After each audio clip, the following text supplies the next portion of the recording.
Uh, wouldn't be a proficiency bonus Monday night stream without some sort of technical difficulty happening. So, welcome back, everyone, as we are ready to jump back into our, I would say, our continuing journey through the jungle, but it seems like this week the group may have different plans. But before we jump into that, a couple of quick shout outs. I want to say thank you to Team MZ, a wonderful community for small streamers like us. If you want to check them out, you can find them on Twitter at Team MZ. They also use the same hashtag. A lot of great content creators, streamers, and things on there. Thank you to Many Sided Dice for their wonderful Lost Artifacts of Greygas. They have a lot of great magical items for use in your D&D 5e campaigns. And then Nightshade Creations that does different tableside accessories for your games.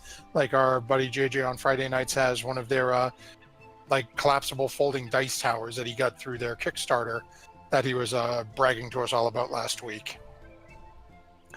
So before we jump too far into this week's, pick up with what happened last week. Our party has been making their way ever westward towards a mark that was placed on Quen's map by the merchant Prince Wakanga to attempt to find a shield golem and its control matrix in return for a rather valuable spell book he has.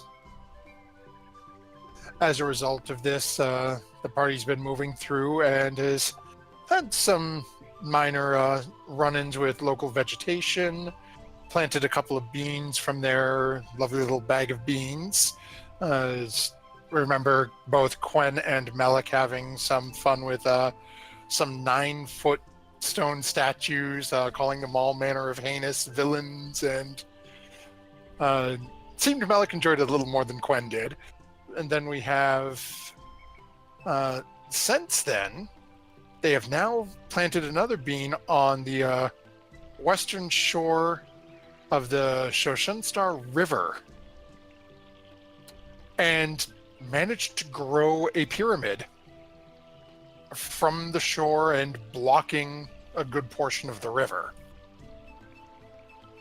As our party has began, examining and taking account into what's happened, well, actually we'll start there with our party in front of the tomb for a couple of moments.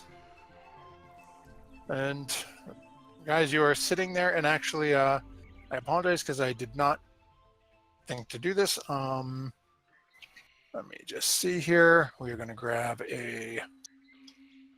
so the entrance point for your... Okay, you know what you'll do. The entrance point for your little spot is right on. Pretty sure it's right there. So you guys are just outside the door of this massive pyramid. So Devonate will get up and shake herself off and say, "Does anybody swallow any water?"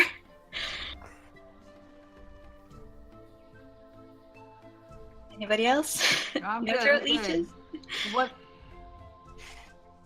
The canoe's okay? Stephanie is fine. Melik is definitely like running around Stephanie and making sure that she is fine. Stephanie is fine. Okay. But what is Pyramid. this? Pyramid. Okay, just taking inventory. The one thing we got was a big shark lizard, and that was bad. And then we had statues that screamed filth, and that was good. So this is good or bad? What?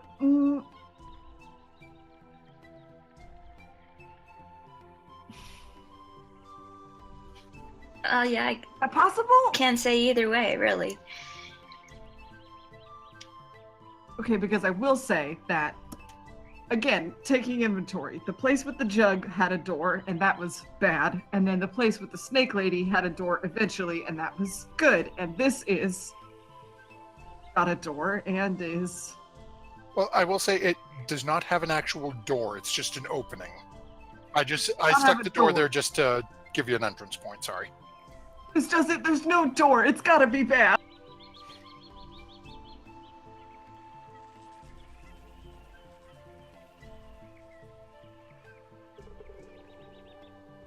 I don't think that had a door. It just had openings.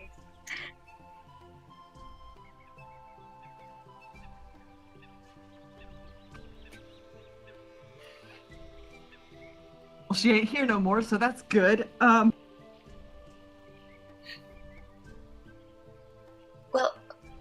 why don't we find out what's inside? No. So I will. I probably have a vault out by now because it's not raining, and I will find a twig on the ground, or take one off a tree and cast light on it. Give it to a Volta and send a Volta inside. And I would like to look through a Volta's eyes. So I'll sit down on the ground first and see what I can see. Okay. So as you're casting your spell and putting light on it, we're actually going to jump away from you for a couple of moments and over to another person who is a few days back run into a couple of large stone statues miles to the east, talking about two heinous villains roaming through the forest, creating all manner of problems, and seeing these statues sort of playing off of what this individual's reactions were, trying to amp up this hunt, this goal to have this individual hunting you down. As the trail is followed westward, you're traveling through, it's mid-morning when, and is it pronounced Tula? Tuala. Tuala. So, Tuala, as you're walking ever westward, hearing about the things these people have been doing in the jungle, just looking for information, you've never seen statues like that before, especially seemingly sentient ones that are calling out their likeness to you. As you're heading westward, the ground starts to shake violently. In the distance, you watch as you can see trees starting to get knocked sideways. As before your eyes, a mere 120 yards from you, you watch as a massive stone pyramid erupts out of the far bank across the river, pushing through the river and almost all the way to the side, to the bank you're standing near. It continues to grow, and finally the shaking comes to a stop as this massive pyramid has just erupted from the ground in front of you. Okay.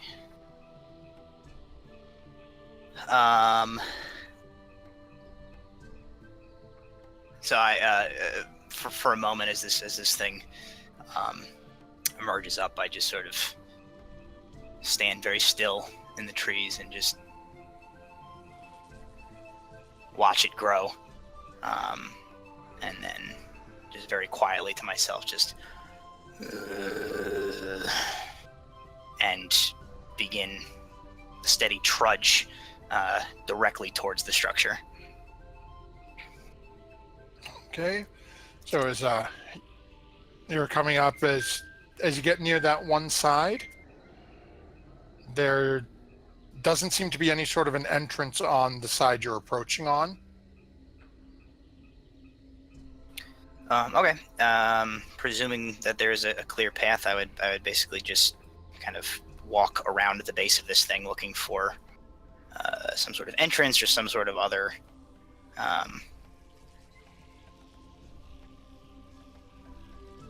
Yeah, as you're sort of roaming around it, it's a large thing. As you start sort of as you make your way around, and we'll say about get across over to the far side, as you start getting closer around that north end of it, you definitely hear multiple voices on the other side going back and forth, and one person shouting out about this thing Stephanie being okay. Okay, then I would like to...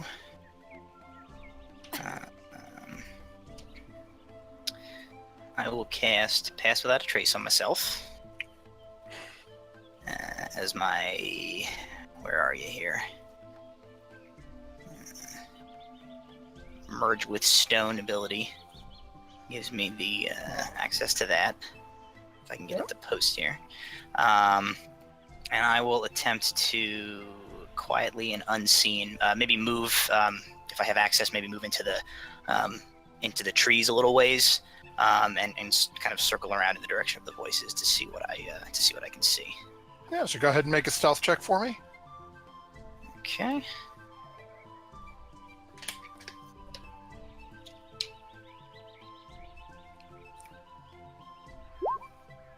Okay, I'm not bad with that. You have 24 in total. So you are easy enough to duck around the corner, and as you're make it around the corner, and you can see this group. As you're looking at them, immediately from this distance standing in front, you recognize two of them from the stone statues as they're going back and forth a little bit, and you see go ahead and just have everyone go right down and Sarah, Kaplan, and Dave, why don't you tell Matt exactly what your characters look like so he sees what exactly he's looking like. We'll start with Solana.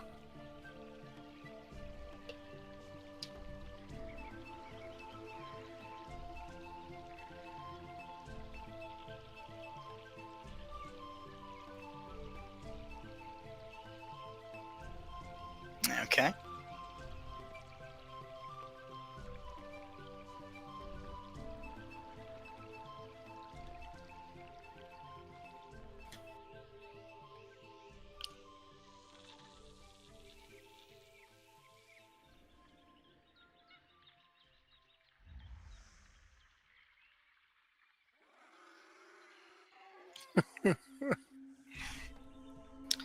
Okay.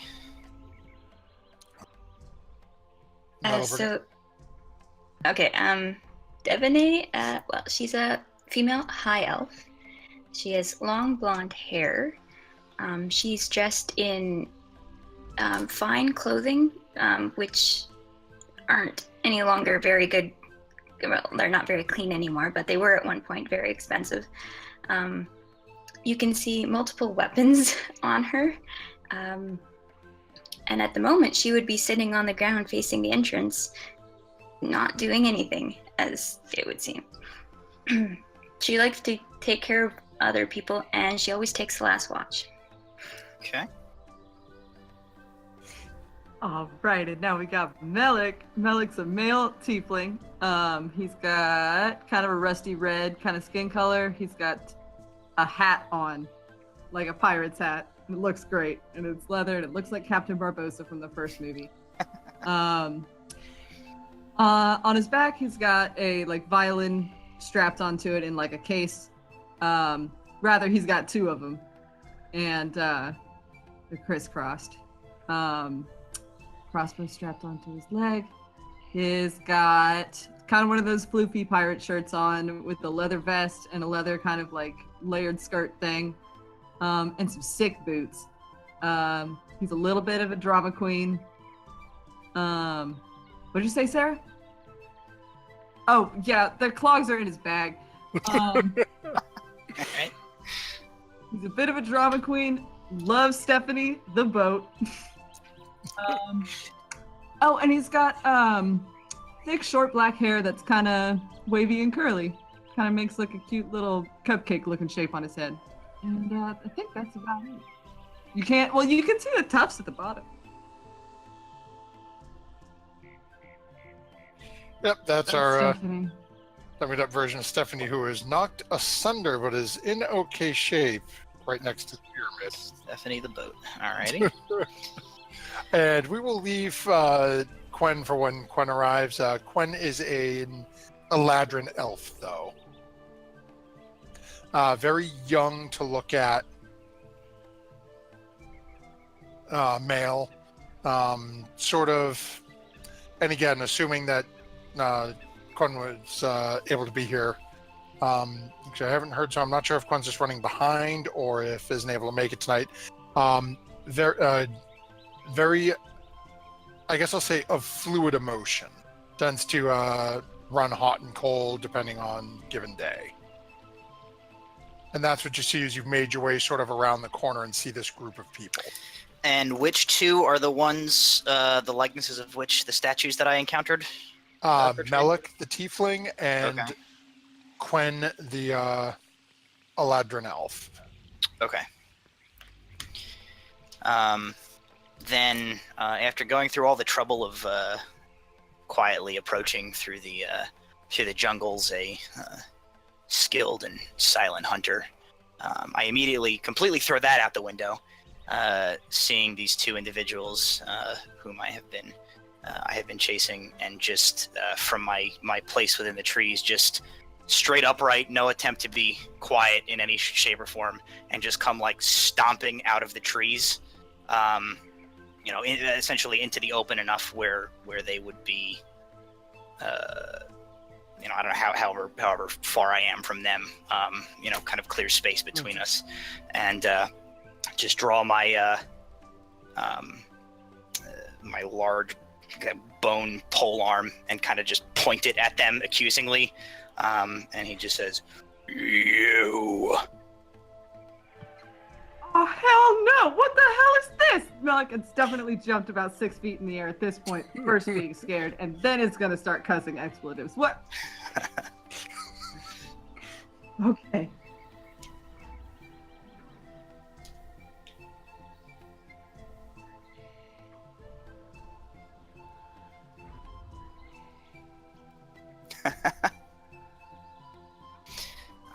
So I guess I should describe myself. So Tuala is he's like 6.5 feet, just like solid, enormous muscle. His skin is like a dark gray, and almost looks like it's more stone than skin in some places. Certain spots on his like his forearms and certain of his joints, it almost appears as if the stone or the skin has cracked a little bit, and there's just a very faint kind of reddish, almost molten look coming from beneath his skin. His head is completely shaved, totally bald, except for a dense black beard, which has been braided with several beads and small bones and things. He is bare from the waist up, and pretty much every inch of exposed skin on him has been tattooed with kind of tribal-looking, ritualistic tattoos, including the entire top of his head and large portions of his face.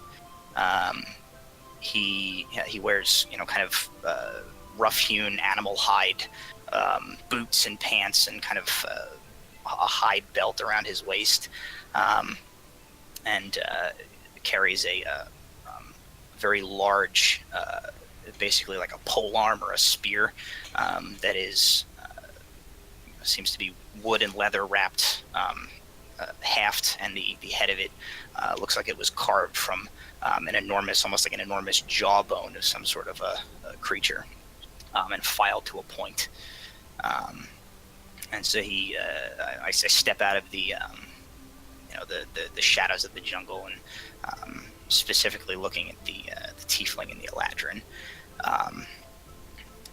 I say, "You are the two responsible for dropping these," gesture towards the pyramids, "abominations in my jungle." Okay. You know what? First of all, I don't mind being called out. That's actually one of my favorite things to have done to me. But that one wasn't me gesturing at the pyramid. So I don't really know what you're talking about, and I would prefer it if this whole thing just kind of shut down because I'm having a bad day as it is, and it's getting kind of whack. I turn towards the druid who had addressed me before, and I say, "That one is small and ridiculous. Now You that is just Explain yourself." I might have planted a bean that sprouted a pyramid. I just want to point out at this point, Devaney still hasn't moved. She's just sitting on the ground looking towards the entrance. Yes, this Would is you have true. already sent a Volta in? Oh yeah, yeah. Okay. Well, you have access to a Volta's token. And... Oops. Where is object?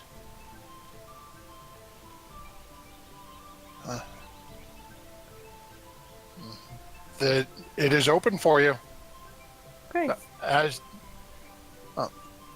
so, we'll let you look around for a moment while these two are going at it. So, how you doing, buddy? How'd you get here? What's your name? I am Tuala, 8th of the Storm-Touch, champion of the Luahe. I came across statues of Oh. an unnatural nature. They told me terrible things of this one and this one's actions in these sacred lands. And now, and again I look to the pyramid, this. Yeah, Explain. that'd be magic. Magic. I'm not good. I don't. I'm a druid. I like the wildlife too, but you know, magic is something that Hey, listen, Malik, man, why it's don't just you? a bunch of beans. Malik, why don't you explain magic to this guy? As you notice, Quen is sort of shaking a little bit because I don't know what mindset Quen is in at the moment, and is doing everything in his power to stay behind either Melik or Solana, who's ever looking bigger at any given moment. Probably not me. Okay, first of all, I am not about to explain magic to this rock man. All right, like I looks like a boulder with a understand skin what disease. magic is. Great, so I don't have to waste my breath. Good. Do Second you of want a all, bean? yeah. Do you want a bean? No, I do not want one of your beans. Oh. I Right, want then to we know got what no you more plan business with to you. do about this. Well, we're either gonna explore it or leave it alone. We're not sure yet. What do you want us and- to do, Buster Brown? Blow it up? You see a Volta come flying out and land on Devaney's shoulder, and Devaney sort of stands up and looks around. As Devaney does not have a clue what's going on outside, let us jump inside for a moment to go through what is a Volta seen through the couple of spots that you sort of move through. So as a Volta flew in the main entrance, again, with the light being carried on that stick you had cast, you immediately... And actually, can you make a perception check for me? Mm-hmm. See if you did or not. Volta or me? Yeah, for a Volta.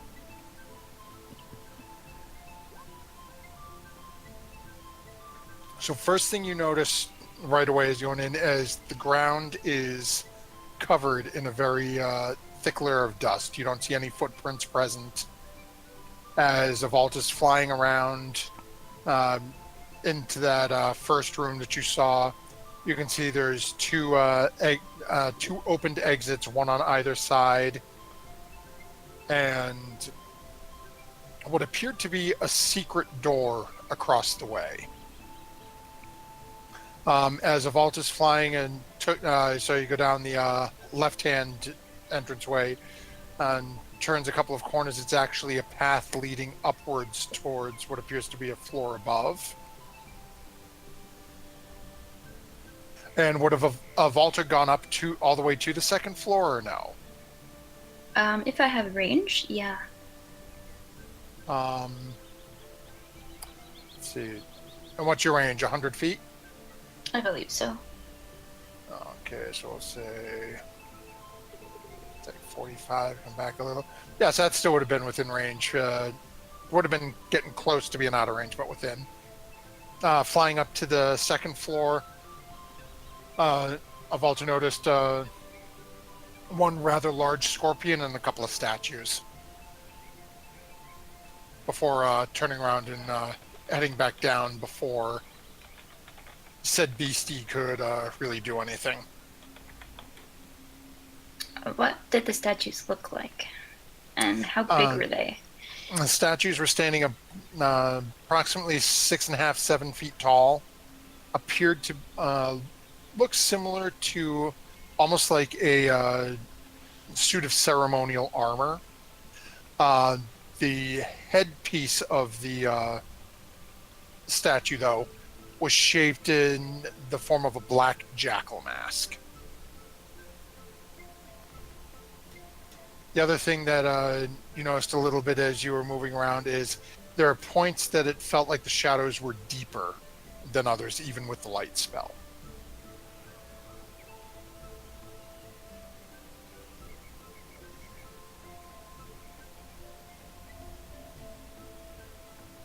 Alright, so David will stand up and look around and take stock of the whole situation.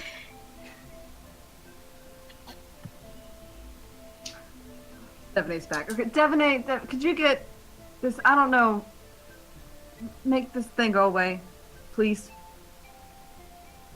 Thing? That's a person. Okay, well, it hasn't said anything very kind or polite to me, which is what I would expect from a person. So.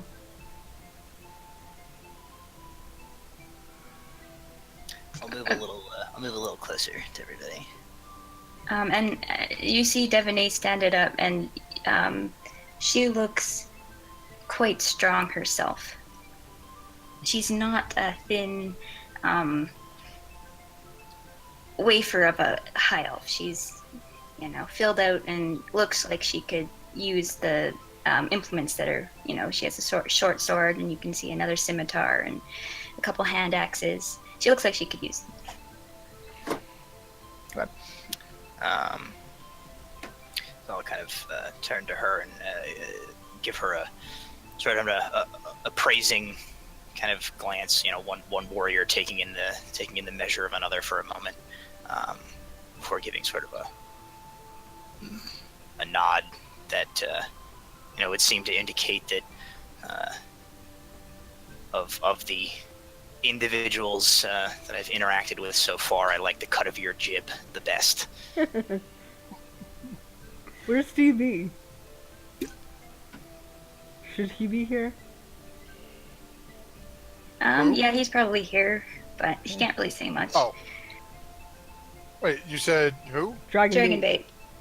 Oh, whoops. Sorry, forgot about our NPC. So I will say, so what have you been saying? As I was saying to the others, I call these jungles home, and I have been on the trail of a group of individuals dropping unnatural and destructive objects in their wake, namely a pair of bickering statues, and now this. The protection of these lands is a sacred duty to me. You, gesturing to the group, are also equally responsible for this desecration, and I wish to know, if you have honor, what you plan to do about it. I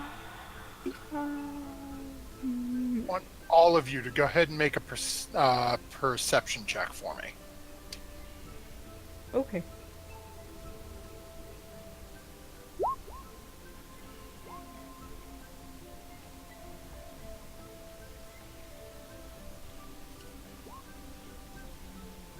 So as you're all having this intense conversation, you all start to notice out of the corner of your eyes, specifically in the areas where the foliage and ground specifically are brushed up against the side of this pyramid, you see that the vegetation is starting to wilt. Oh, that's bad. So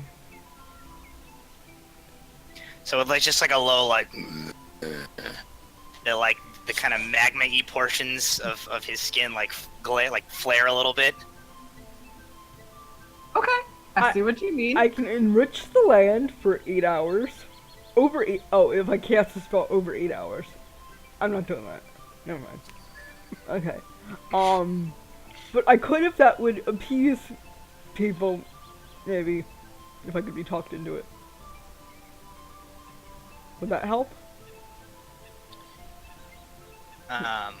He sort of has a thoughtful look on his face for a minute, and he looks to the pyramid, to the wilting vegetation. Something is unnatural in that structure. Probably. As is my duty, I will assist you. But you should go in there and kill it. Okay. That's one No, idea. hold up, Solana, hold up. Yeah, okay, we planted the bean. I get that. Our bad. Whoopsie. But you're the one who lives here. Like, I don't think we need to go in there.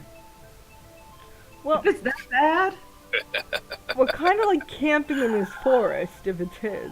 It's like, Oh, it can't be. His whole place can't be his. Nobody owns the forest. Seen Pocahontas. Nobody owns the forest. As you're having this conversation, you are overpoweringly getting the sense from Dragonbait. He's down. The hand reaching towards the sword. He seems to...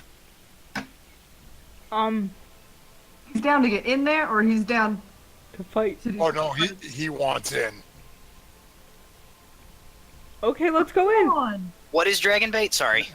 Dragonbait is a Sorial.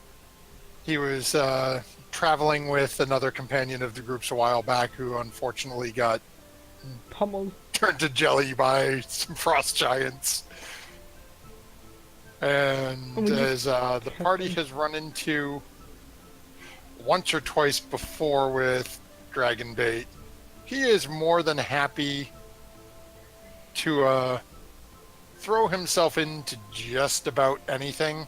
He's a little trigger happy sometimes. Specifically if people seem nervous about something, all of a sudden it's... Okay, Devanay, you're the voice of reason. Voice of reason, Devanay, please. So Devanay's just sort of been patiently waiting for all the conversation to end, just because she knows by now that eventually people will just stop talking. And she'll point out that I've never been in agreement with planting beans. And, the first one we planted inside the city, and we didn't know what would come out. And one of our companions, and I'll point over to Melik, Quen, almost died. But despite that fact, my companions here keep insisting on planting more beans. We have them. They were free. I won them. We could have sold them, or just... We could have. No one wanted them. Or... When they say I have a head like rocks, you do not learn. So... Alright, blame game and shame aside, jeez. So, I will I'll tell you, tell them don't go in there. what I found when I sent Volta in, and I will explain the layout, and that there was a secret door. The secret door went up to the second floor, right? No, the left-hand entrance that was just like you walked in and there was a hallway to the left, went up to the second floor. The secret door was dead across the entrance from you. Okay. And then there was a door to the right hand that you didn't go down. How do we know it's a secret door? It's when Devney was looking through Avalta's eyes with that perception check. It was hidden enough to be secret, but not hidden enough to me not know about it. Oh. It had a sign taped to it. Like, definitely not a secret door. You know, enter here, not secret. Nothing to see here. Okay, so then Alex. Let's go on the secret door. And then there was a second floor with 2 statues, about as tall as he is, and pointed to Allah. And they looked, I guess won't really know what Egyptian is, but they looked like they had dog heads. Ooh, that's an abomination of nature. And there was a scorpion on the second floor as well. Yes? A living scorpion? A giant scorpion? Or just a small one? Nope. Okay, giant scorpion. Maybe we can at least sneak into the secret door. Could I make a history check to see if I recognize the statues? And maybe what Sure. goes along with them? Sure, go ahead. I can turn myself into Either history or religion. I cannot turn myself into a giant scorpion. Very nice. Wow. So while you're not familiar with the exact name, given the just not being from this region, you are familiar with certain ceremonial rites that involve burial and protection over the dead, and entities believed to sort of shepherd beings on to the next life and to govern them once they arrive. With that role, you're pretty sure that's what the statues are representative of this culture's version of that. Okay, so after, thinking about what I saw, well, there might be something dead. Well, I guess you could sort of say that from all the plant life going dead, but the statues, they represent death and the next life after.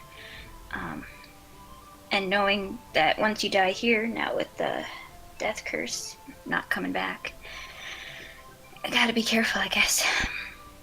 Don't see how no one else is getting the same conclusion that I am, which is that, okay, we promise no more bean planting, none ever again, but we do not go in there. It seems super bad news. Are you afraid that you'll get your frilly lady pantaloons dirty, small one? Yes!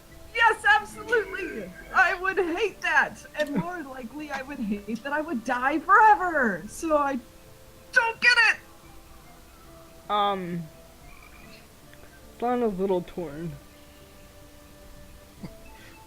Dragon Maid is just taking one step closer, just sort of looking in. Yeah, let the NPC be on point for this one. So, Tuala, do you want us to go in, or do you want us to destroy the pyramid? I'm really confused. Or do both? Do you have the power to destroy a structure of this size? No, not yet. But Then I suggest entering and repeatedly applying swords and weaponry to whatever is inside until it stops being alive. okay. This guy's so smart, y'all. He's so smart. Mm-hmm. Devine holds up a hand and says, if it's undead, does it count as being alive in the first place? Oh, and now Well- Devaney's being smart too. Did it have feelings? Did once. I mean, Well, feelings are important to me. You can ask it if it has feelings, as you are stabbing it to re-death. Fair. So Well, then would it be a re-dead after? the point is that there's a giant... Okay, why don't Tuala and Dragonbeat lead the way? Because they seem very eager to stab things. Yeah? No? I have no problem taking the lead, so long as You who are responsible uphold your honor-bound duty to deal with what you have brought to this jungle. I shall even protect you, Okay. small and frilly one, that you may run away as I die, if necessary. You know what? That sounds amazing. So yeah, why not? Then let us test our mettle. And Melik is gonna lean over to Solana. Towards the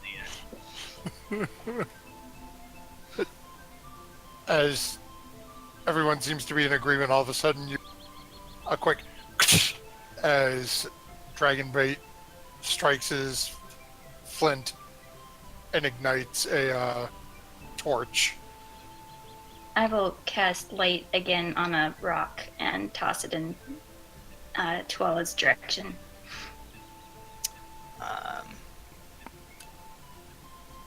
Should I make a roll to catch it? No, easy enough. I mean, if it lands on the ground, you could always just pick it up. But Melik will laugh at you forever. So, I'll say he's got his pole arm held in two hands as he's staring into the opening of this this pyramid thing, and as the light rock is ignited and like tossed to him, it just like hits him in the shoulder and falls on the ground, and he like turns to look. Magic. Huh. And I'll pick it up. You're right, Solana, that was magical.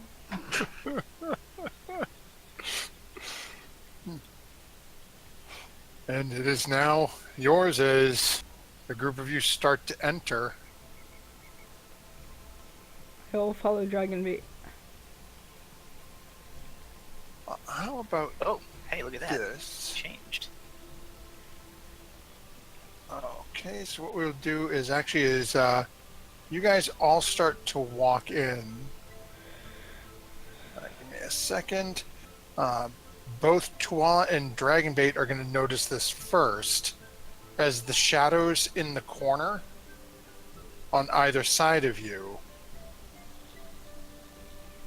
Oh, come on, stop. Do what I tell you.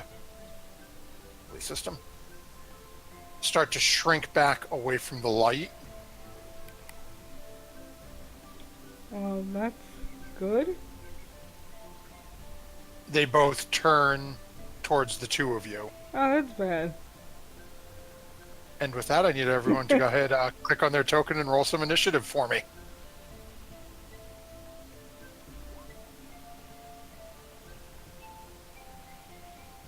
Hey, I'm not under 10 this Yes. time. Good job. As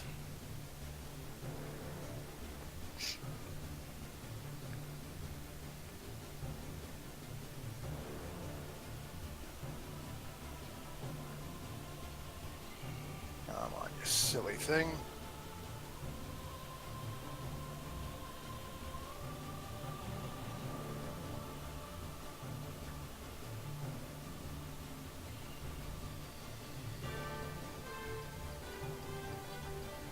And oops. Come on, Dragonbait.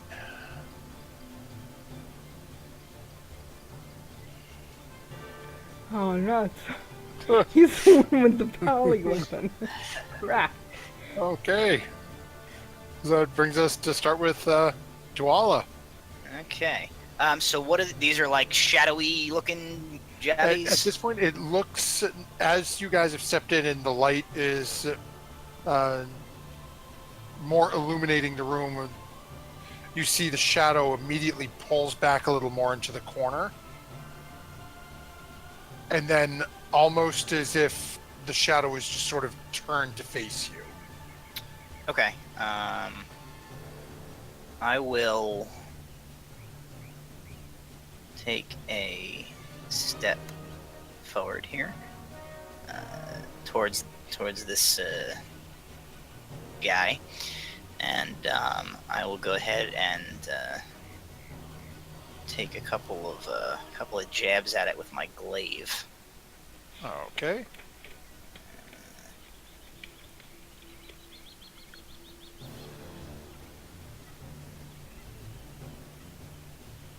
Did that go through? Nope. Hang on.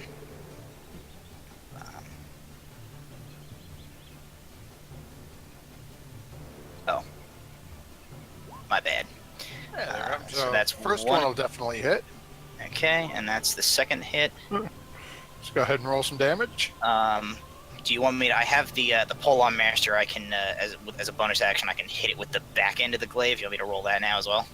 We'll go ahead and roll damage first. Okay. Because you may not need to, depending on how much you do.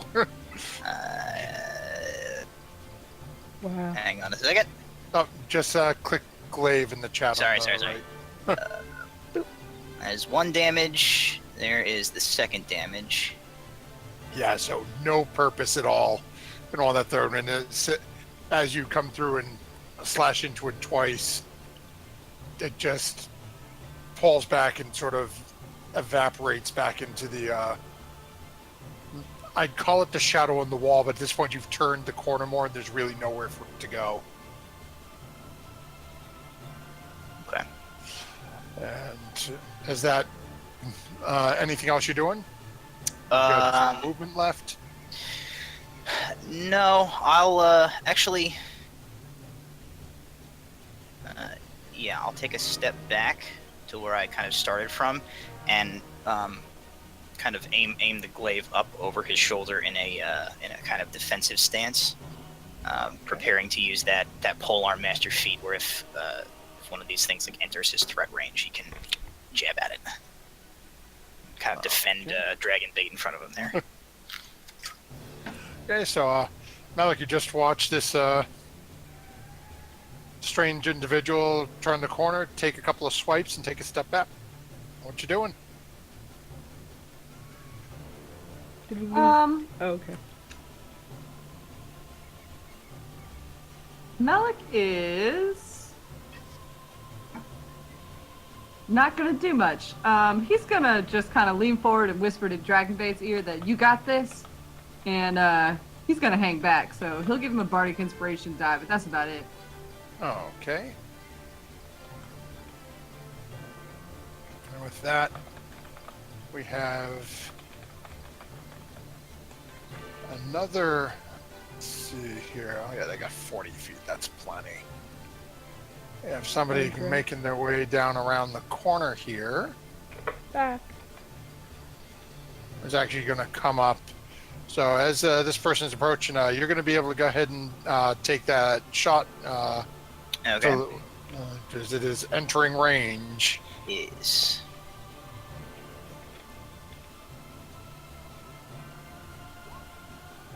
Yeah, that'll definitely hit. So go ahead and roll some damage. Okay. It is definitely takes a shot, but it is still on its feet. So as it's walked up and you have hacked it, it is going to take a swipe at you. And something tells me an 8 is not going to hit. nope, Nate's not gonna cut it. So as this thing turns, it seems to just be a little off balance from that shot. Takes a wide swipe with one of its hands and doesn't manage to make contact to you.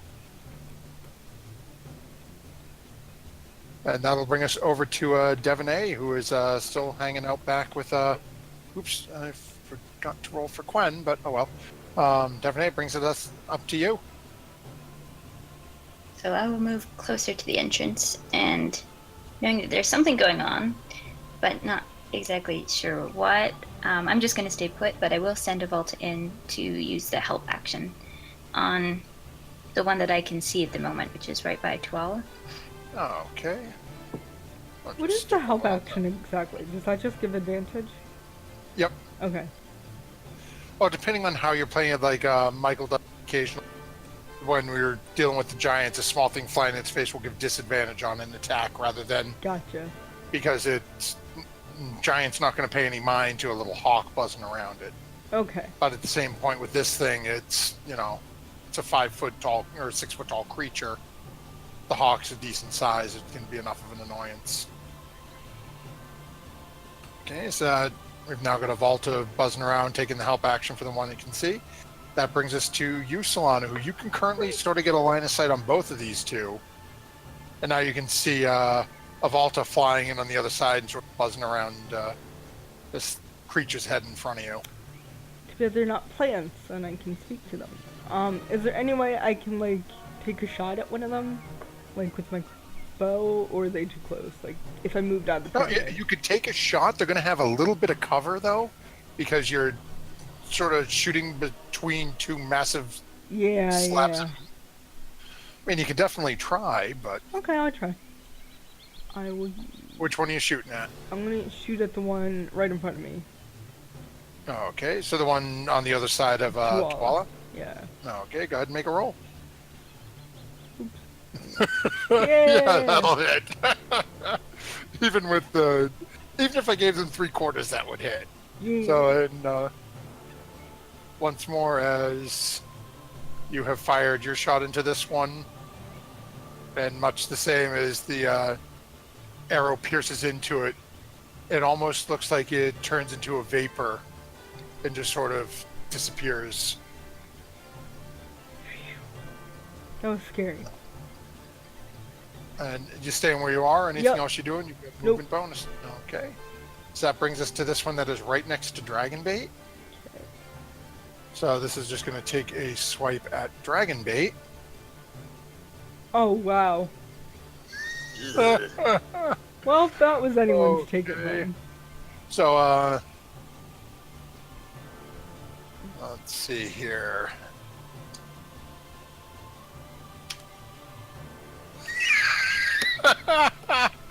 Oh, dear God, help me.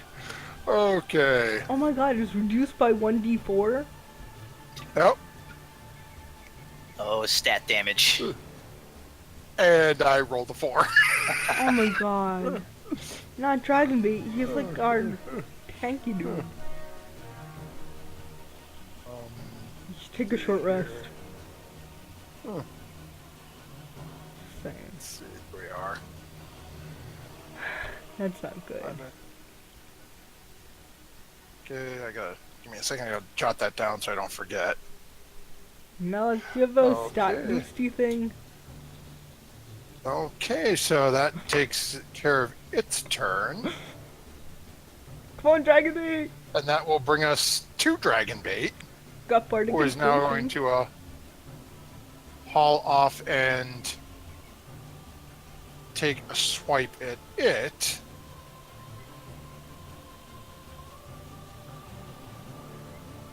And that is going to be 14 will hit. And as you watch as Dragon Bait slashes through it with just a puff of smoke, this creature vanishes. As you look at his sword is glowing with a slight radiant light. Why we keep you around, Dragon Bait? Your My sword. man. And that will bring us back to you guys are out of initiative at that point. Okay. I'm gonna go, Dragon Bait, are you okay? Do you need healing?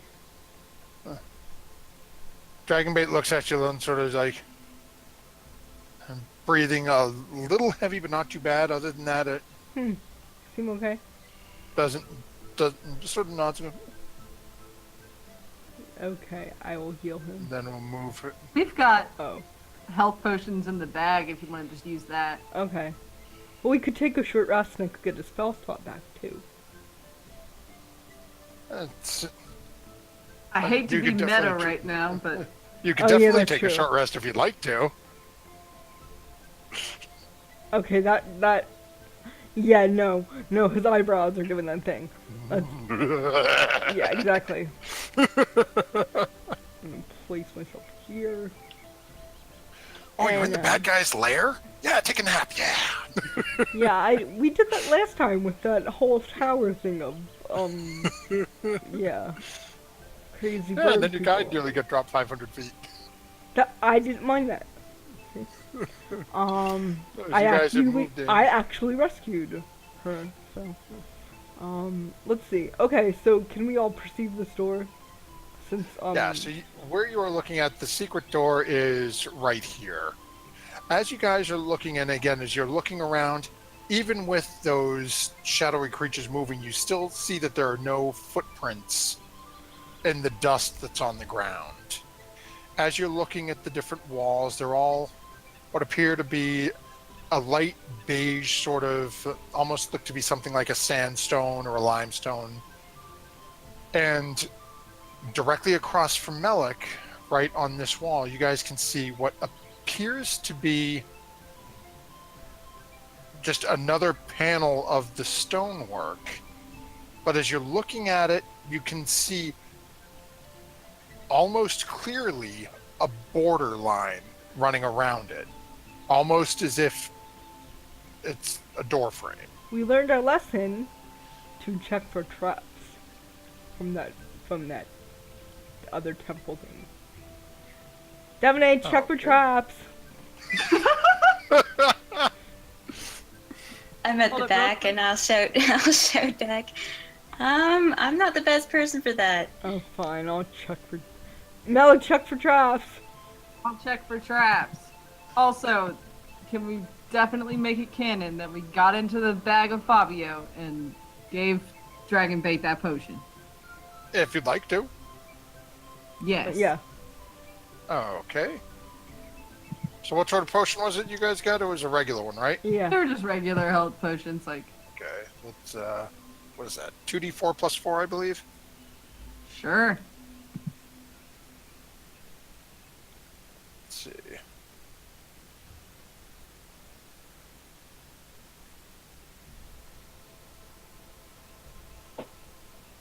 Come on. Oh, 2d4 plus 2. There we go.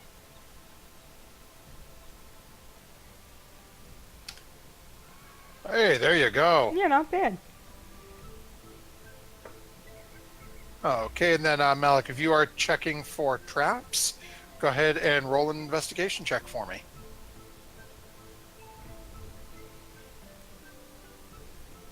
Yeah. You spend a good couple of moments sort of checking around the different points on it. Don't see any traps, anything you can see on it. Okay, big guy. Okay, guys, there's no traps, which means I can only assume that what's behind it is the trap. So maybe turn back now, because we're fighting ghosts, and I'm not okay with it. So I'm just gonna put it out there one more time. Now we turn back. I mean, you could hang in the boat by Stephanie, with Stephanie, and like, just. No, that's not what you. I appreciate the suggestion, but that sounds like a no. I'm just remembering the fight with Nanny Poo Poo, and we were wishing we had more people during that fight. I think it's better if we just stick together. Yeah, remember the time I did that thing and I shouldn't have. I should never be left alone to make my own decisions. The one time that happened. Yeah, and the last time I was outside, we almost got eaten by plant monsters. So I guess I'll be in the back, but y'all can go on ahead through that door. Okay, I'll go through the door. Okay. So as you fitch with it for a couple of seconds, and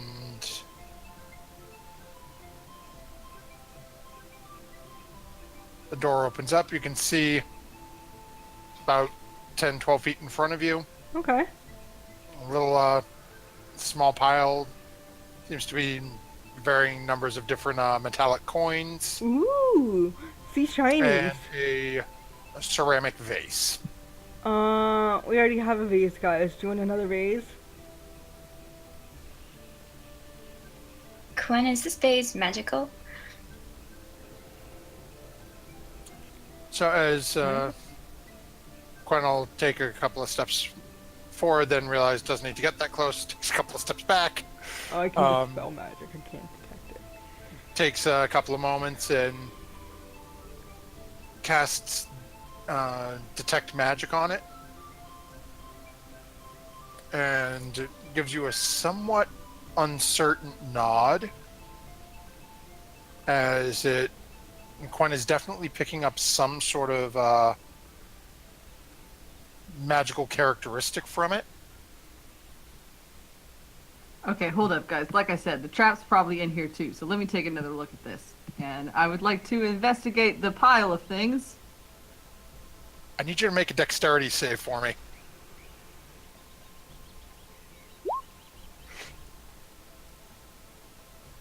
Okay, as you step forward, the ground beneath you drops out Oh no.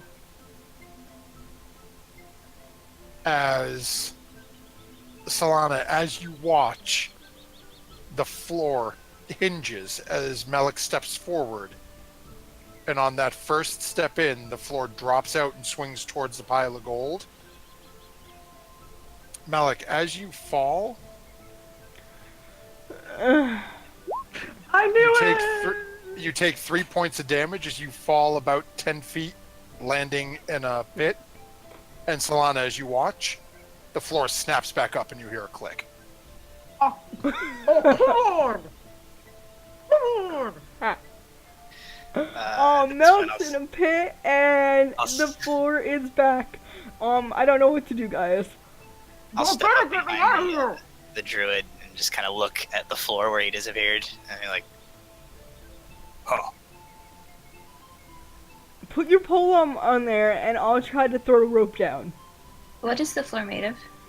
What is the floor made of? Do I know? Seems to be a stone floor.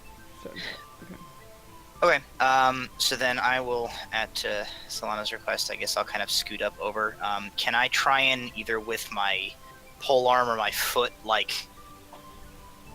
try and, like, step on this thing to trigger the, to trigger it to open again, and then try and wedge my weapon in to keep it open? Yeah, so as you sort of take the pole arm out and sort of jab down at it a couple of times, I'll say go ahead and make a strength check. Okay. That's option 2. If it doesn't open up, I'm gonna smash it. Just so we're clear. Yeah, we're just gonna see how well. Yeah, you give it a couple of taps with this thing, and doesn't seem to be really given as you're tapping it. You don't know if it needs more weight on it or what. Do you need more help? I'll help. So I'll kind of turn to the others, and he'll gesture at the floor here, like, we could smash it. Just both of you put long things on there and push it down, and I will throw a rope. You don't need to smash anything. Just kind of. Twala looks a little bit disappointed at not getting to smash, but Devaney, can you come up and like cooperate. do the same thing? Devaney, Yes, Alana. can you please put your long thing and put on the floor at the same time as Tuala? I will get Malik before he dies of like suffocation or starvation or some kind of Asian.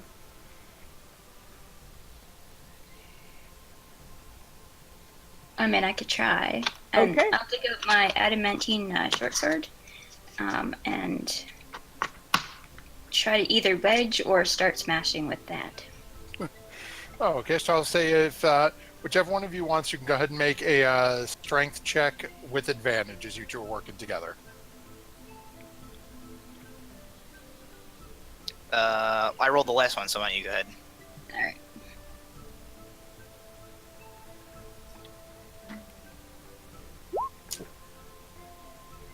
Wow. So, I'm never getting out of here. I'm up +4. Come on. Can I just like turn into a bear? Could the bear like fall into like the pit, or can the bear just step with on it? advantage, so it's not Yeah, as bad. But yeah, it's a 15. She had advantage. So as Oh, okay. it takes them a good like minute and a half to sort of push down and get it pried open enough. Over the next minute or so, it opens up enough where you can see down into it, and you can see a somewhat disheveled Melik at the bottom of a 10-foot hole. Just frantically brushing it. Get me out! Get. Is this open enough that I can just like drop the haft end of my pole arm in there for him to like grab it and just like haul him back up? Yeah, you've got enough space that you could definitely pull that off. So I'll just like stick the back end of the pole arm down there for him to grab onto. Okay. Oh hell nah! There's got to be some other way y'all can get me out of here. Just like with a little peek, like little eyes through the thing. He'll just say, "We can always close it and leave you here." Eat me, says Wiggle- Malik, and then he's gonna Wiggles, grab wiggles onto the end of the pole arm a little bit. Malik, can you you want me to- grab the treasure and put it in a bag for us? Or are you, like, pissed off? Is the treasure down here in this hole with me? No, on the No, other it's side. like, it's across. So you walked in. It's a 10-foot room. You stepped on the Oh, first tile. yeah. It dropped down. It's still over here, just sitting there. Oh, I'll grab the treasure once I get out, and Malik, after telling Twala to eat him, is gonna grab onto the pole to get lifted out. Fair point. So with the three of you working together, it's easy enough to get Melik back out of the pit. So, what is your plan to grab this treasure across this? We'll throw... Where is Malik exactly? Can we assume that he's on the other side and on... It's up to This you guys. tile? Right now, you're pulling Melik up. Okay. So, why don't we leave him on the other side of the tile? We'll throw him No, let's not throw him anything. We can always pull him up on this side and give him the bag of holding, and he could just jump over. Okay, It's not yeah. as big of a gap. Okay. Okay. Does the vase have like little wingy handles on it? So as you're, no, it actually doesn't. That's just Okay. the only token image I had at the moment. I was gonna like Melik, the pole arm. as you're looking at this and you start shoveling this in, you actually end up, takes you a good 3 or 4 minutes, is you get about 375 gold pieces that you're dumping into the bag. Cool, hold on that for a second. Because the first thing I'm gonna do is grab that vase and throw it back over to whoever is in front of the hole. Okay, And then what? the second... Or do you want me to put that in the bag? Put it in the bag. Don't throw it at me. It's a vase. Okay, so I'm gonna put the vase in the bag, and then I'm gonna put, I don't know, say like 150 of those gold coins in the bag, and I'm gonna kind of swipe the rest as I'm bent over it, scooping them up. Okay, so you're trying All to do this without looking any... directly Just at you. trying to swipe 200 gold right in front of us? Yeah. Can we all make perception checks? Fine, I'm So- just gonna swipe 50 gold. Go Okay. ahead and make a stealth check. You guys don't know this is happening, so it would be against your passive perception. Okay. And yeah, that's... I don't think any of you have a passive perception of 20. I'm 18. So yeah, Melik, you're scooping away over there, hunched over. Doesn't seem anyone's the wiser. Okay. So what was the rest of it? Those are for my 325? health. So what's the amount you lifted out of it? Just 50. I just took 50. So it's 325 goes into the Fabio of holding, Right for the and little- 50 goes right in Melik's pocket. And easy enough for you to jump back over across the Alright, across the where's way there. Fabio holding. There we go. Did anyone add the money to the Fabio holding yet? No. Okay, I will. With math. Where is math? When you need it.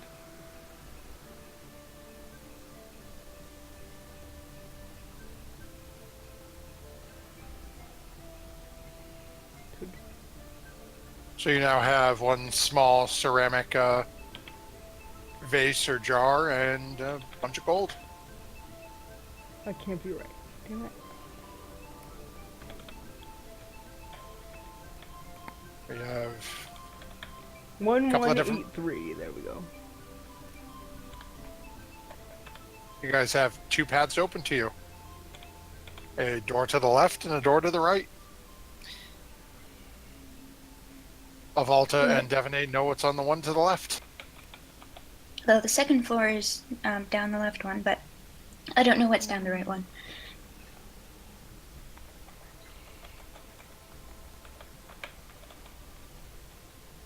And I say we go down the left one if you've got any idea of what's down there. I say we go down the right one to be adventurous. We're already being consider. adventurous, just being in here, Solana. Yeah, okay, fine. Right then, Twala, we're going to the left. Lead the way. He seems relieved that everybody finally made a decision.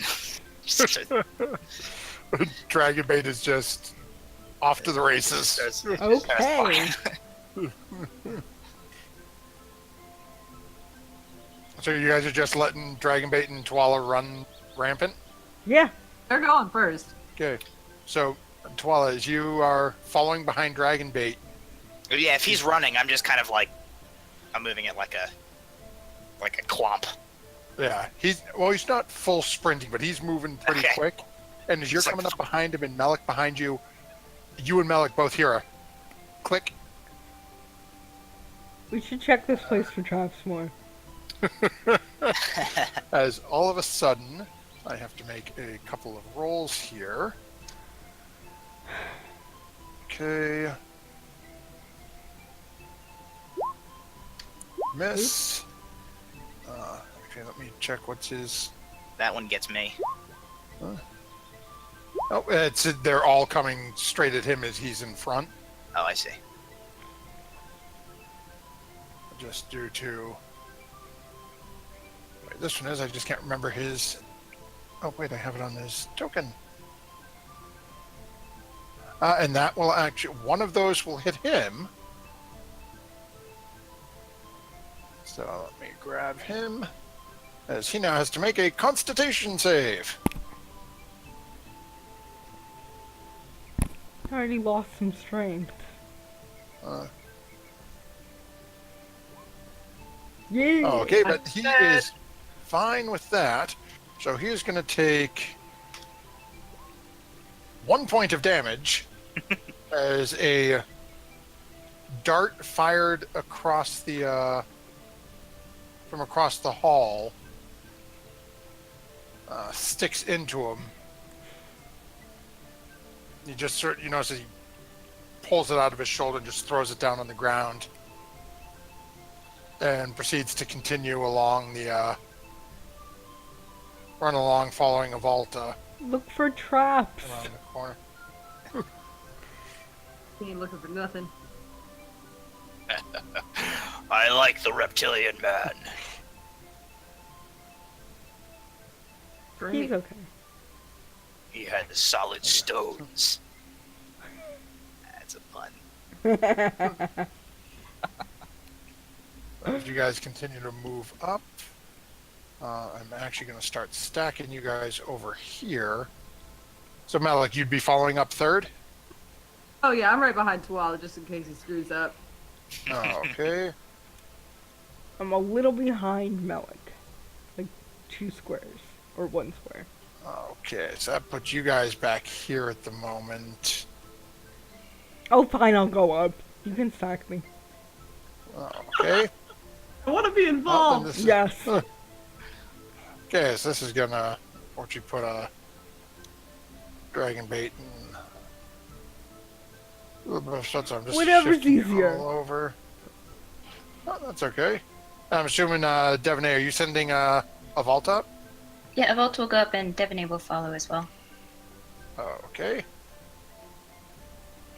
That's good. We're just gonna shift everybody out enough. So again, keep in mind y'all are sort of just jammed in this stairwell. As I really didn't think this Do you want me to move over? Or are you well, gonna through shift in? apparently well enough. Yeah, I'm just gonna leave Gwen downstairs. Okay. So you are all sort of tucked in that little corner. So keep in mind y'all don't see the giant scorpion staring at Twala and Dragonbait quite yet. Oh. Oh wait, and 3 of you can't see him yet. Oopsie. But y'all knew it was up there, so Yeah, why are as we you guys here? are all sort of clustering up in that second floor starting to head up. Dragonbait, Twala, and even Malik, as you sort of creeping and looking around that corner, you can see one of those massive statues that Devaney advised you about, that she saw through Avalta's eyes earlier. Is that what this thing is? Yep. Okay. And as you're looking around, you can see at the very, this seems to have a clear vaulted ceiling all the way up to the top. And you can see at the very top of this pyramid, it's a good probably 50 or so feet above you guys, what looks to be about a 1 or a 2 foot even hole is basically putting a beam of light straight down onto a point on the floor. Don't step on that point in the floor. That seems special. And we have seen this guy? As you guys are starting to sort of push in a little bit, yeah, you turn and you can see this oversized large scorpion there, yes. Okay. No! Gross. Is it alive? Menacing us? It hasn't made any aggressive move as of yet. Okay. Again, you guys are sort of all just sort of tucked in that corner at the moment. Alright, I changed my mind. Let's go back down the right path. I'll take a, I guess I'll take an additional step, like, around Dragonbait to kind of open the way. And just over his shoulder to the other one so that they're not, like, alarmed as they enter. He just yells back, "Large scorpion." And Malik as you is take your gonna- step, you notice it seems to turn a little bit to sort of follow the movement. Okay, nope. Malik is going to squeeze himself back against that wall that is away from the scorpion so that people can come forward if they want, but he ain't going anywhere. Do you want me to talk to it? Twala seems a little confused for a second. He's like, "Do you want to talk to it?" Maybe if we don't want to kill it, and it doesn't want to kill us. I'm very The latter diplomatic. sounds great. Or we could just Just like leave and go Just like down. a shrug and just like gestures at it, like, "Alright, go ahead." We could just leave. Eh? Eh? Eh? Are we leaving? I'm saying put if not. Honestly, Malik at this point is getting the picture that Dragonbait ain't going anywhere. So Oh yeah, I forgot about Dragon Bait. why don't Dragon you go ahead Bait. and talk. Dragon Bait. Come on. Let's go. Come on now. Dragonbait sort of shrugged out, looking as it doesn't seem to be doing anything. Sort of looks at you guys and is like, Well, come on. Come on.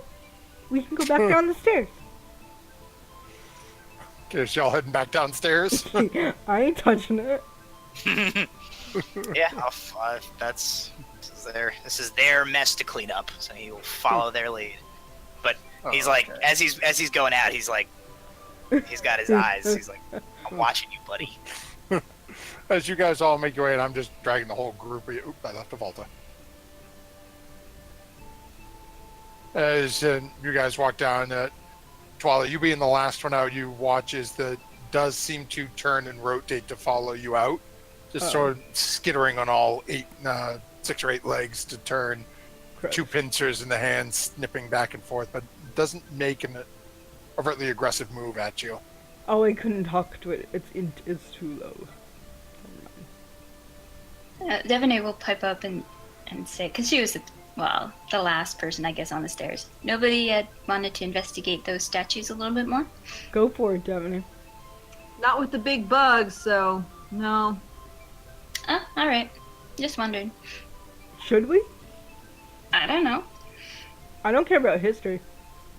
I will be happy to smash any bugs that you require if you wish to take a closer look at the statues. I'm going back upstairs.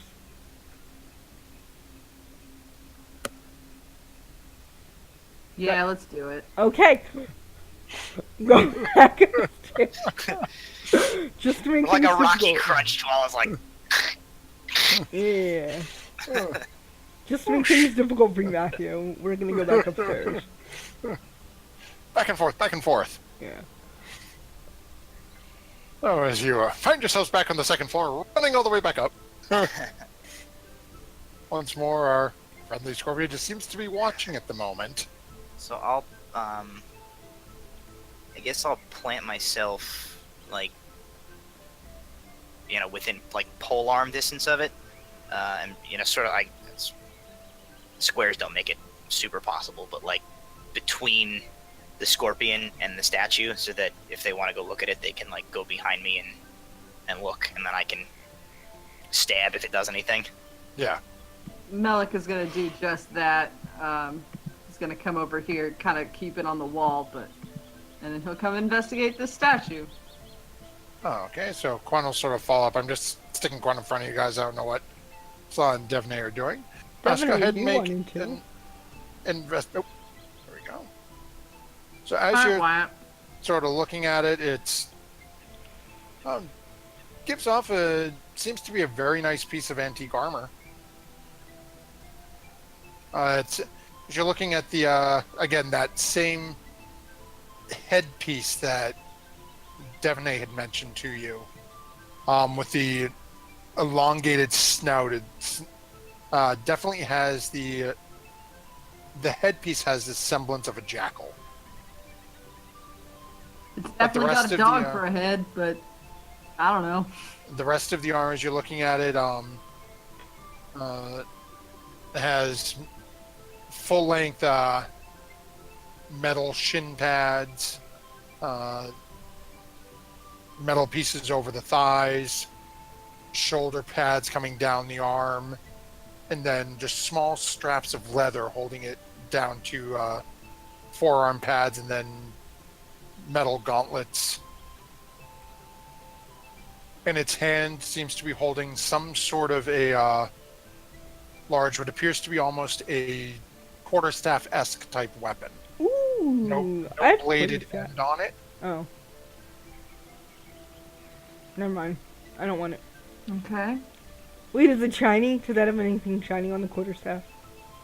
My guess is it's dusty. Oh, okay. Yeah. But, Is yeah, that I mean, like it a just cool seems like orb or rock on top of the quarterstaff? No, Nope. just a staff. I mean, it seems kind of decked out, but I don't know. It's kind of a statue. Devonay, do you need full plate mail? In the shape of a dog? No.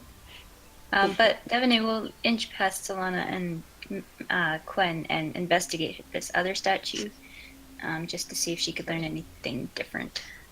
So as you inch by, immediately the Scorpion that had been focused on Tuala, as you're moving behind, is now turned and is following you. That same skittering noise across the floor as you hear the multiple legs as it turns.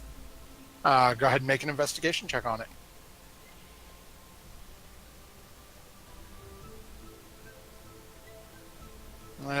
Realistically, you're seeing just about the same stuff that Fine, I'll go with that the other Melik saw. stupid statue. Make an investigation check. Even though I don't have good investigation. Okay, Can I help? is that the path you would have walked? I would have walked. I don't remember how to do the yellow line thing. I would have walked like here, and then here. Okay. Making sure, because that point of light.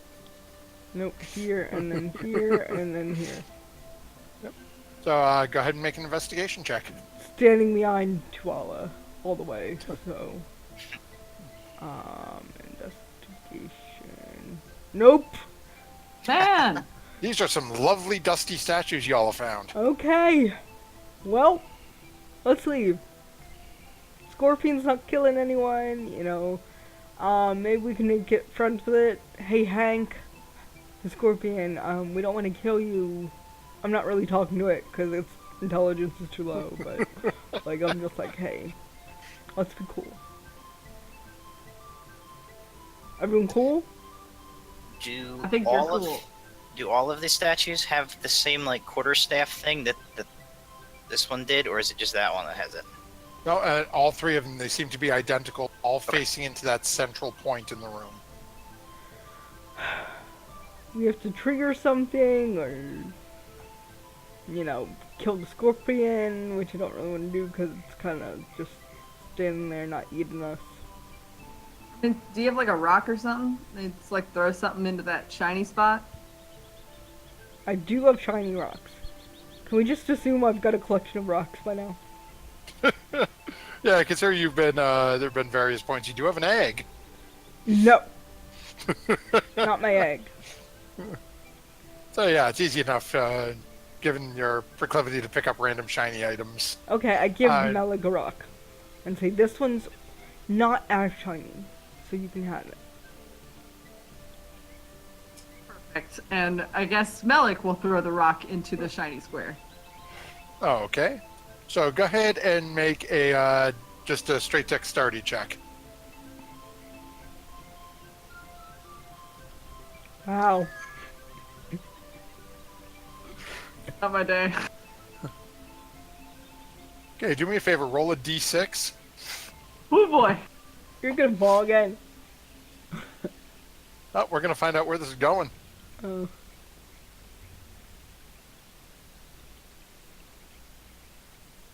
Okay. Do me a favor and just roll a straight d20. Man, this is gonna hurt someone. Nope. Lucky enough it doesn't. Okay. As Solana, that lovely rock you just handed to Melik, bounces off the wall about 6 or 7 inches beside your head. What the heck, man? I gave you the rock. Are you throwing at me? No. What? I didn't. What? Hold on. Okay, wait. Actually, how did the path of that rock happen? Basically, it's literally when you rolled, you crit failed the throw, so I had to roll find out where you threw it at, and it literally just starting at the statue to the left, 1, 2, 3, 4, 5, and a vault is going to be flying higher. So. Okay, I retconned my reaction to that. My bad. Just dropped it. Give me one more shot. No, I'm gonna throw the rock. Okay. Hey, make a dexterity check. Cause my dex is okay, I guess. Wow. As you watch, as Selena stands there, and ever so gently lobs this small, slightly less shiny rock, as it lands perfectly into the beam of light,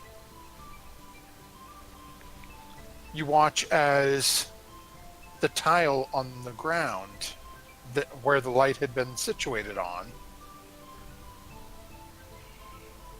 starts to crumble. And where there had once been just a stone tile is now an empty space with the light beaming down.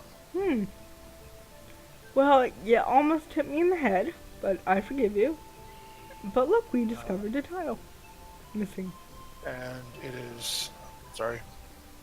is literally right on that sort of that central cross point Oh. in the 4 tiles. Well, that makes it scarier. Think something's down there? It might be down the other passageway. Or it's the first level or something. Well, are we gonna poke Alright, these down the stairs. statues, or are we gonna kill the scorpion, or are we gonna fall down the pit? Let's go find where the beam of light ended up. Yeah, why not? I poke a statue.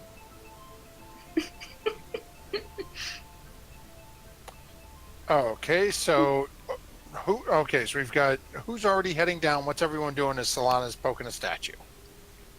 I go boop, and I poke it on the nose. Okay. And Devaney would be right where she is. I look, probably okay. have made it that far. I'm just staying where I am. He would make sure everybody was going out around behind him before he would filter out. So Okay. he's where he is. So And Flan, are you poking, like, are you striking at this thing? You touching? What exactly? I'm when you touching say it. I'm poke? going boop on the nose. Like a little poke. Boop. Nope. Okay, jab it in the eye, harder. Go ahead and make a strength check. Yeah, my strength is so strong. As you wind up and jab your finger into the eye hole of this thing, just sitting there. Okay. I'm like, guys, it's safe. They're very safe. I sit in its lap. It's standing up. It doesn't have a lap for you to sit Oh, in. okay, then that's fine. Okay, don't do that. Just like gonna torque on Anubis or something? No, like... just gonna sit on it and like take a selfie. You know, like hey, Solana the twerking druid. yeah, that's what I do all day every day. Ah. Let's go downstairs. But there has to be something mystical. Why No. else would it be here? There's a beam of light. Let's just go downstairs and go find where that beam of light ended up. Okay, I will move to this one and poke it on the nose. No. Okay, I'll give him As you're lightly touching it all. Twala, kick it in the shins. Okay. Okay, go ahead and make a strength. Kick it. Go ahead and make a strength attack. Yeah. As Kick it real hard. as Dwala winds up and punts this thing in the leg, it's the couple of pieces of the metal armor from the leg. The shin piece just completely caves in half, and it pulls the thigh piece down off of it. Now it's standing there, one leg, staff in one hand, and it's 1 foot there. Are you satisfied with this result? Yes, very. Thank you. Good job. You're so strong. Okay. I am confused by your investigation tactics. I had none. Let's go. That makes sense. I make no sense, so that makes sense. I'll follow her out. Okay, so as you guys make your way back downstairs. Come on. Lost something outside the walls. There we go. As you guys make your way back downstairs, back through the hallway again. You come down into the main room and you don't see where the light is hitting in this section. Must be in the secret hole. Or in the other corridor. Let's go! Another corridor, let's do it. But let's be cautious. And not Uh, fall into anything. As you say that, Dragonmate sort of turns over his shoulder and looks at you and sort of goes, You? No, you. You look at stuff. You wanna go first. You smell like ham.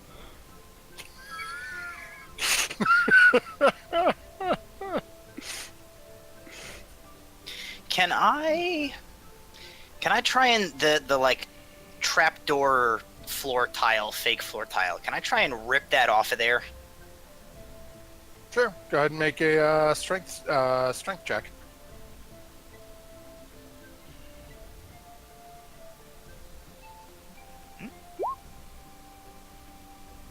Okay, it takes you a good couple of moments, but reaching down, you guys hear some grunting and groaning, and eventually, until you've got one roughly just shy of 5 foot square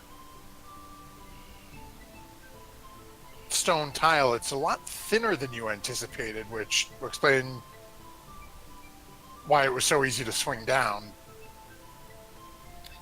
Okay. As we set off down the other corridor there, I'll put like a hand on the lizard guy's shoulder, and just kind of give him a nod, like, and move in front of him.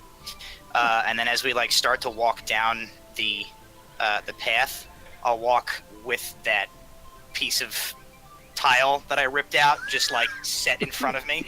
Like a shield? Yeah, like a shield. So if we Okay. like get any darts coming at us again, I would like get the tile in front of it. Okay. Okay. So, and as we go, I'll kind of like he's got I would have to sling the Hold on. glaive to hold this. So he'll like take a step forward and then like reach out past where the thing is with his foot and kind of like tap tap tap tap tap tap and then like move forward a little bit. okay. So as you guys start meandering down there, I say go ahead and make an investigation check as you're slowly making your way. And we'll just do one for the whole length of this little corridor here. You guys get ready. My investigation is super good. Yeah. It's you're going through, exactly as you said, holding that up in front of you. Tap, tap, okay, that's fine. Tap, tap, tap. Okay, everything's fine. Tap, tap, tap. Okay. You finally get to a point as you're walking down the hall and everyone's slowly, dragon bait right behind you. As you step forward, and immediately you hear that same click. And much as I'm just going to make it easy, and we're going to do them all at the same time. Now, what's your regular AC? 15, I think. Okay. Yeah, 15. Yeah, the odds of these hitting you, because say with that in front of you, we'll give you a +5 to it, so they literally have to crit to hit. But yeah, 1, 1, 11, 8. So as you hear that click, and literally in a couple of seconds, you just hear into the stone. As you sort of look down underneath it, you can see a couple of small, what appear to be broken tipped darts that are now laying on the ground in front of you. Okay. So just call back like, darts are done. Just keep stomping down this hallway. Still with the thing, just in case there's more. Thank you. Melika's gonna like turn to Solana and be like, wasn't that good? Whatever. Well, whatever. As you guys continue moving your way down along the path, and you guys Twala in front of you, and I'm actually going to drag you over. Yeah, once more, well, we're going to shift where you guys are a little bit here. I'm just going to stick dragon bait either under or over you right there, so I can get all of you guys in here. Oops. I went into the void. Where'd I go? Went into a Oh, wall. no, my roll 20's acting up. Yeah, there we go. Okay, and then we'll just stick Quinn right there with Devonay. So as you guys come down, and again, as you turn this corner, you're making your way now down a steady ramp, and well, you're the first to notice in front of you, and that's what this little emblem here is. On the far wall, you see an image of what appears to be a skull with its mouth open wide. Very reassuring. And in the middle of the mouth, just darkness. Okay, and then there's like little hallways off to the side Yep. of me here as well. So on and again, as you're a little further up, so I can fit you all there. But you've got one hallway that shoots off to the left, and then one immediately to your side that shoots off to the right.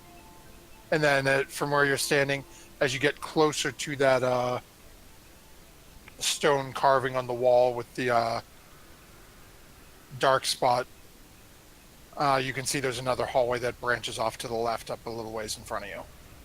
Okay, I'll move to about yeah, and then just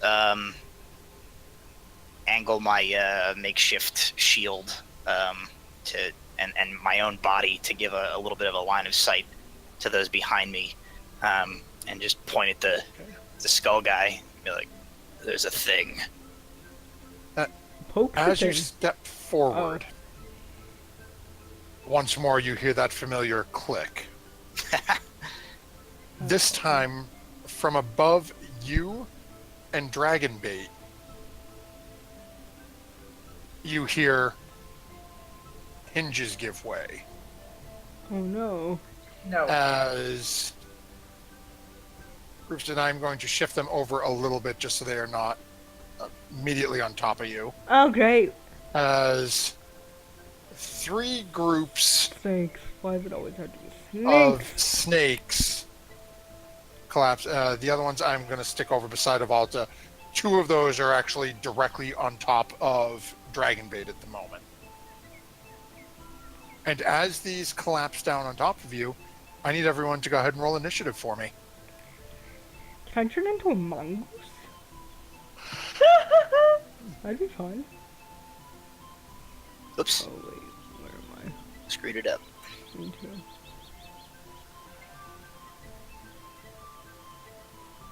There we go.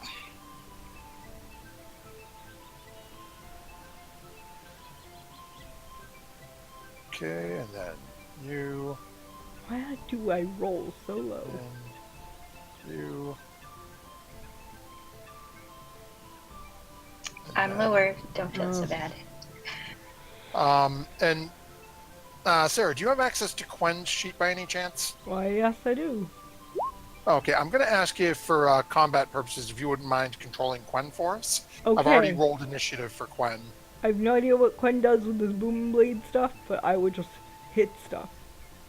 You know, you can hit, got a couple of different things going on there. And with that, hey, actually start off with Dragonbait, who is currently covered in almost innumerable snakes just swarming all over, starting to crawl down onto the ground. It's definitely does not look like Dragonbait is enjoying his current situation. Dragonbait is going to take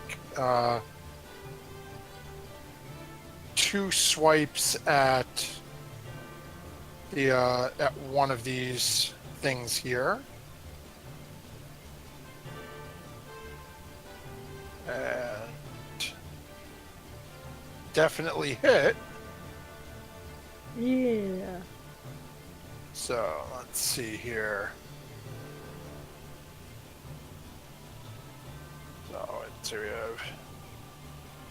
Give me a second, just jotting my thing out here. So he goes into that one, and that is a total of 20 damage. These things are still around, but you, Wow. as you're watching it, he is just, you know, as much as he can, you know, sword pointed down and just sort of swiping, trying to get them off of himself without actually hitting anybody or himself. And that will bring us over to our first group of snakes, which are actually the ones that are currently on Tuala. So they are going to take a bite at him. And that is an 18 to hit. Yep, that hits. Okay. So that is, go ahead and make a constitution save for me. So you take 6 piercing damage and 17 poison damage. Alrighty. Oh Or a god. total of 23 points of damage to those. You feel these just numerous small bites into the sides of your legs. Well, And then that all of would a have sudden killed a pulse. a lot of us. As you can feel the poison course through the veins in your leg and start to creep up. And that will bring us to Melik. Like, what does the poison condition do? The poison condition gives disadvantage on attack roll. Oh, I should And, probably heal you. I'm not poisoned though, right? I just took poison. No, it's poison damage, Oh, not okay. the poison effect. Okay. Okay, Melik is screaming. Snakes are his least favorite thing in the whole world. I don't mind snakes. Spiders. He's going to pull that short sword out that Devaney gave him and just start chopping. Keep doing it. Okay. That's definitely going to hit, so go ahead and roll some damage. Yeah. And I'm gonna say it's on the group that Dragonbait already took a couple of chops at. Yeah, so you're hacking away at that, just, again, trying to clear these things off of a dragon bait as he is just covered. And then as my bonus action, I'll go ahead and cast Healing Word on Old Tuala. The word itself is more like, I don't know, it's a mixed bag. Melik knows it's his job to do this, but he's mostly just worried about these snakes. Okay, I so take 8 healing. yep, 8 points back to Tuala, All right. and that brings us to Tuala. Am I able to move if these things are like a swarmy job that are on me? Am I able to move from like? Would I be able to take a step here? Yeah, like you can move, you can take a step away from them, as long as you remain within melee range. Okay. They don't get the attack of opportunity. I'm more worried about taking a step away from the rest of the party, because as a bunch of shitty snakes fall on him and he gets bit a bunch, even through the healing as it restores some. And so he has enough presence of mind that he moves. He puts some distance between himself and the party, and I'm gonna fly into a rage. Ooh. And because of my Storm Herald feature, my Storm Aura,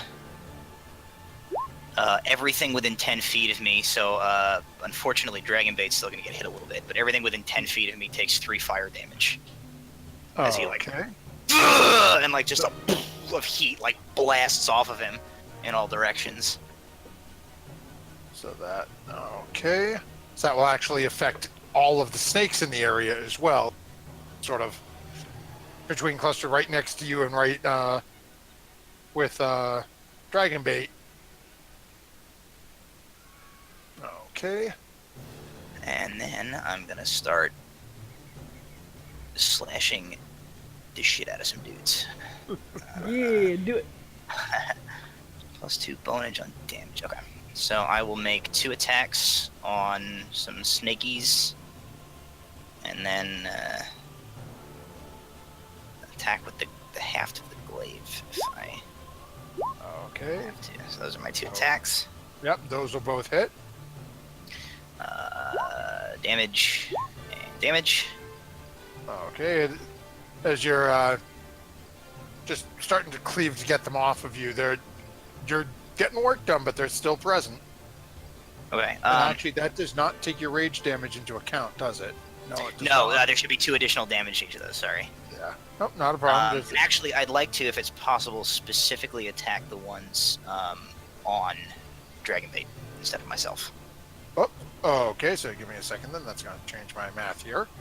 Okay, so with your first attack then, Dragonbait manages to get, mechanically speaking, you get rid of one of the swarms.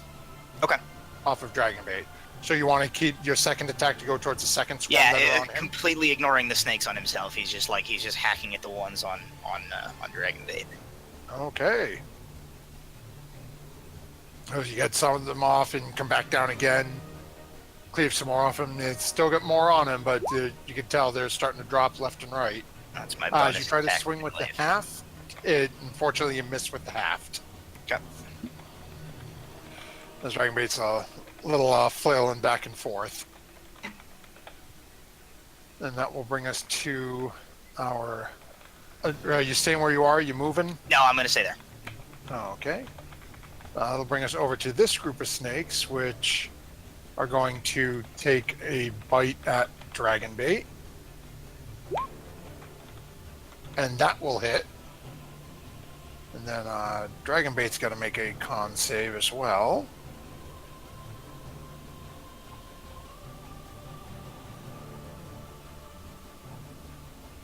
Come on, pulling this up. Melik, your camera went sideways again.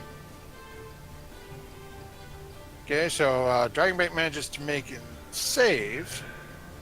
So that is half damage for the poison. Oh! Nope, wrong button. There we go. Okay, and that'll end their turn. That brings us to Solana. Okay, so, is this a space I can stand in Yes, you can move through it. through Dragon Bait? Okay. Actually, yeah, technically speaking, Oh. the snakes would be right in short. The floor itself just is covered with snakes as they fell down okay. when Dwell sat there. But when he moved up, for some reason the token went with him. Okay. So you can definitely move over there, but you're sort of standing in the same area as some of these snakes that are on the ground. And that doesn't bother me. Do they get an attack of opportunity on me, or? Nope, because you moved into melee range. If you were to step out of range now, they would. Okay. Okay! Well, now that I'm there, I'm going to do something really cool. Ooh, can I talk with them? No. Okay, back on task.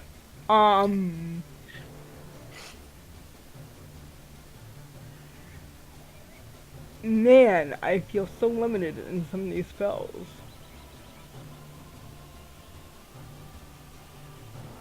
Like, first of all, I should make this box smaller so I can see the actual map. Okay, and now I can't reach my token because I'm under Dragon Bait. I'm having a couple problem, folks, sorry. And it's really hot in here for some reason. Wait a minute. Oh, you moved under Dragon Bait. Yeah. Oh, no, wait. Yeah. Come on, move Dragon Bait. There you go. There we go. Thank you. So, I am going to find something that I can do within a 5-foot radius. Like... Can I do this with my 5 foot radius? No, that's 15.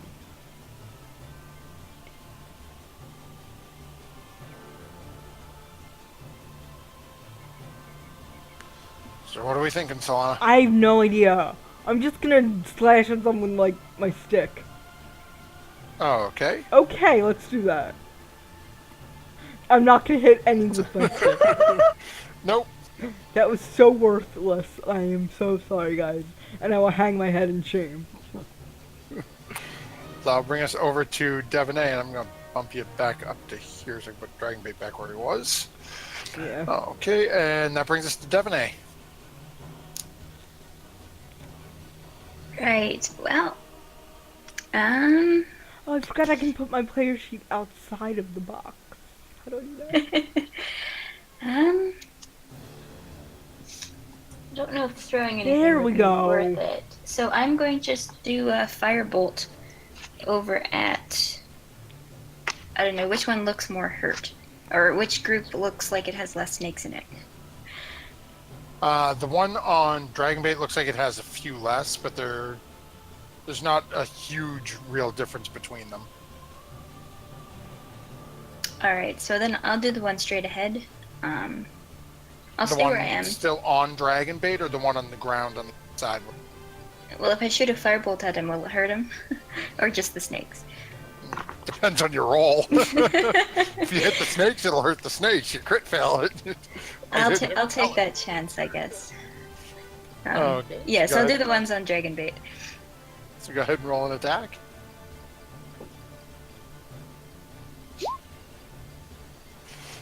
Okay, so unfortunately as you fire off, it's trying to get it so you hit just the snakes and getting around Melik. Unfortunately, you're just a little wide and it slams into the wall. You see a little bit of smoke as some of the cobwebs and dust on the wall smolder a little bit, but other than that, doesn't seem to have any effect. Okay.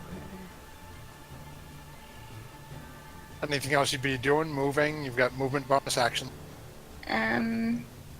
No, that's it. I'll just stay where I am at the back and continue watching the fight. So that'll bring us to Quen. Okay, can I just say I'm sorry and I forgot that I can move the sheets outside of the range because I was totally trying not to block anything with combat. Okay, anyway, the point is, I'm going to use, I don't know what season he's in. Pick one. Whatever's best for... I'll do chill touch. Okay, go ahead. At one of these groups. Okay, go ahead and make your roll. So you've got the group on Dragon Bait and the group on the... On the floor. Okay. Misses it. Malik, you notice sort of cold, sort of creepy feeling on the ground next to you. Well. But beyond that, nothing really. Okay. Sorry, that's all Quinn's gonna do because... Okay, so that brings us to a Volta who's hanging out back as well. So if I use the help action, would Volta be able to sort of herd all the snakes into like a ball because, you know, birds of prey might eat snakes, and so it'd be easier to hit? Would that work? That's it. But you can, I'll say yes and no. You can do it. Anyone who attacks that group will have advantage on the next attack. Yeah, it's my reason for having the help action. Yep. Oh yeah, definitely. And which one are you having it focus on? The ones that are on Dragon Bait or the ones that are on the ground? Dragon bait if possible. Okay, yeah, easy enough. It's the ceilings are high enough where a Vault can get above, and that'll bring us over to Dragon Bait, who's gonna, seeing as he seems to have help from Tuala dealing with the snakes that are on him, is going to turn his attention to the snakes that are on the ground in between the two of them, to see if he can get a better shot at them. And because they are in between the two, he is going to have advantage on both of these, which I did not remember a moment ago. So he's going to go hit and hit. That is 18 damage to that one in front, so it is still kicking around. Oh. But it is definitely the ones in between Tuala and Dragonbait at this point are looking in rougher shape. This swarm of snakes that had been currently dealing with Tuala is going to take another shot at him, but is now, at this point, that is a 17 to hit. Yep, that is. Okay, so I need another Constitution save.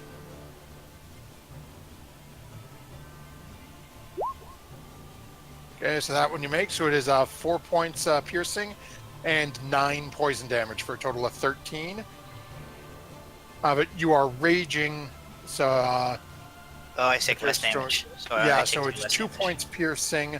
I don't think Storm gets the bonus. I am not immune to poison.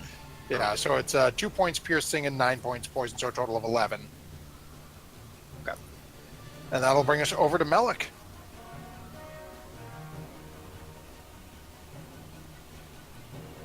What do we got, Melik? Talking without pushing my button. Melik is gonna actually, well, we got so many shots left. He's gonna keep hacking. Okay. Still dealing with the ones that are on, oh, that'll definitely hit. Go ahead and roll some damage. Why I'm so good at this. Whichever ones are that he can hit, because there's some on the floor and there's some on Dragon Bait, so I guess it's the one that's on Dragon Bait. Yeah, they're basically, when I say on Dragon Bait, they're in Dragon Bait's space. Some are like up on his shoulders, down on the ground, around his legs. Yeah, he's definitely going for the ones that are on his legs or on the ground. I think he's taking okay, pot yeah, so shots you're at Dragon definitely, Bait's traps. Definitely taking these things apart, and you notice you're definitely feeling like you've got about half of them cleared off of Dragon Bait at this point. Yeah, through the flurry of fear that is snakes dropping. He's feeling pretty good about it, so I think that'll be it. Okay, so that'll bring us over to Tuala again. Okay. Are there snakes on me? Not on you at this point. You've stepped out, just sort of shook them off. That little, when you burst into a rage and that little aura of flame seemed to knock off the couple that were still grabbing onto you. Okay. Then I will just continue to hack away at the ones between Dragonbait and I here. Oh, okay. Let's go ahead and make some make some rolls here. So if you're focusing on the ones in between you, you do have advantage on these rolls. Nice. Okay. So those will 20 and 23. both hit. Yeah, those will both definitely hit. So go ahead and roll some damage. So 10 Okay. and 15. Yep. So Oh, and You- you bonus. immediately you completely just destroy the two that are in between the group of you. Okay. Nice. Those couple of With, sites that you just completely. It takes both to get through them. It's not just a one shot. Okay, with my glaive bonus action thing, am I able to smack at the ones that are on Dragonbait? Yeah, because you've got a 10-foot reach with the glaive, Yep. right? Yeah, but Yeah, reach it. then go ahead and make your. That'll definitely hit. Let's go ahead and roll damage on that one. Okay. And that is another 9 points of damage. As you can see, at this point there are only a couple of snakes that are left currently harassing Dragonbait. Are you staying where you are? Any movement? Anything else? No, not at this time. At this time, he's just stabbing everything in front of him. I like duck my head because apparently I'm in front of him. So much. He seems, despite being in a rage, he seems to be doing very well at focusing on the small slithering things. Good. And brings us over to this group of snakes that are the last of the snakes that remain on Dragonbait, and that's gonna hit. Oh, So let's see here. I'm not gonna pull up his sheet again for just a con save. Let's do, and he fails his con save, so he takes another 14 points of damage. How's he looking? He's definitely got some blood coming out of. I mean, he's got multiple snake bites. You can see him every time something bites, and he sort of rears back a little bit. You can see him sort of shiver for a second afterwards, as he's feeling that poison course into him with each successful bite. Okay. And that'll bring us over to Solana. great. I love my turns. Okay, I'm going to. Do you want me to cure him? Do you want to cure him? Do you want me to cure him? I look at Malik. Melik does not respond as he is frantically chopping at snakes through Okay, tears. I'm gonna heal. Do cure wounds on Dragon Beat there Oh, okay. at level 2. That was terrible. I'm so angry at myself. I crit failed on like my stabbing, and now I crit failed on casting. I'm like, what's wrong with me today? It's a, This is a bad day. Full fights. as you watch as the energy pulses through Dragonbait, and you can see him just take at least that one breath a little easier. Okay, I'm sorry, Dragon Beat. Anything else you'd be doing? No.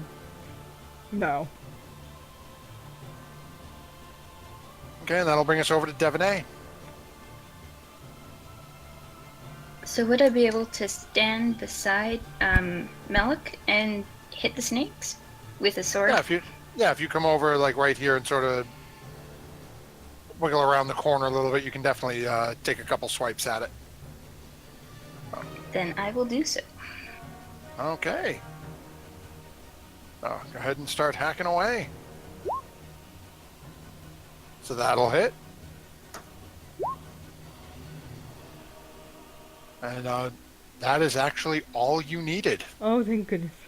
As you come down and just a couple of quick flourishes with your scimitar managed to polish off the last couple of snakes that had been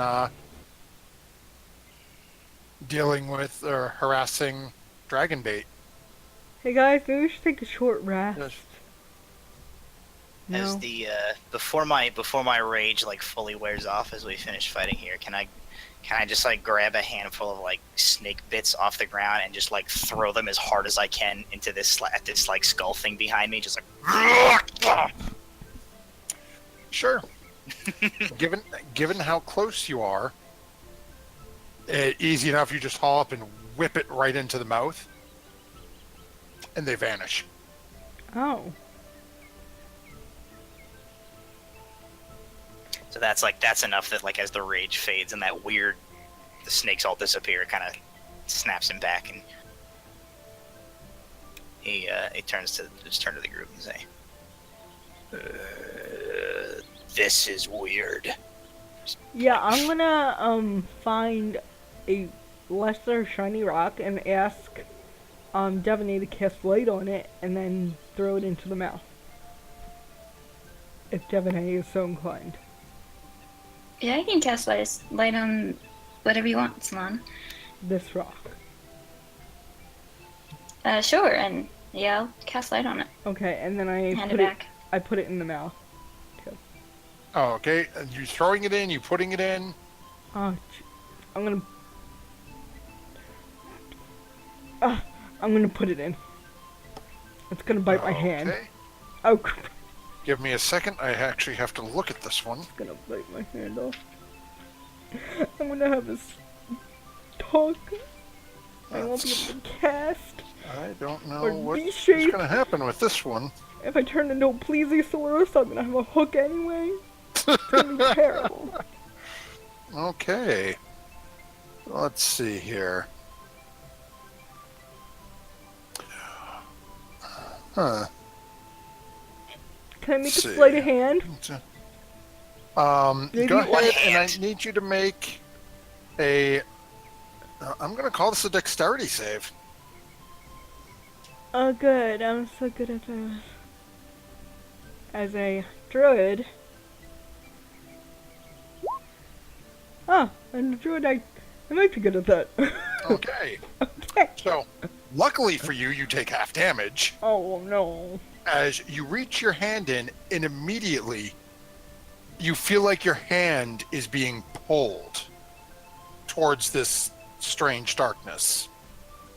Okay. You take 11 force damage as Okay. the stone, as you touch it to this darkness, the stone is immediately ripped out of your hand, and you can feel your hand being pulled. And as you rip your hand back, you can see that it feels like the skin and everything on your hand is was at risk of being pulled off of it. Okay guys, don't go near that hole.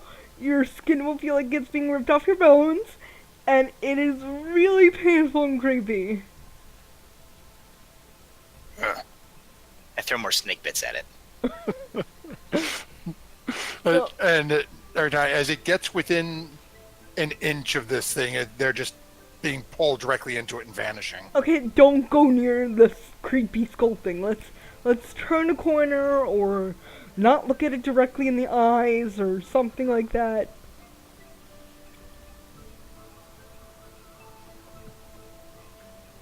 Which hallway do you want to go down?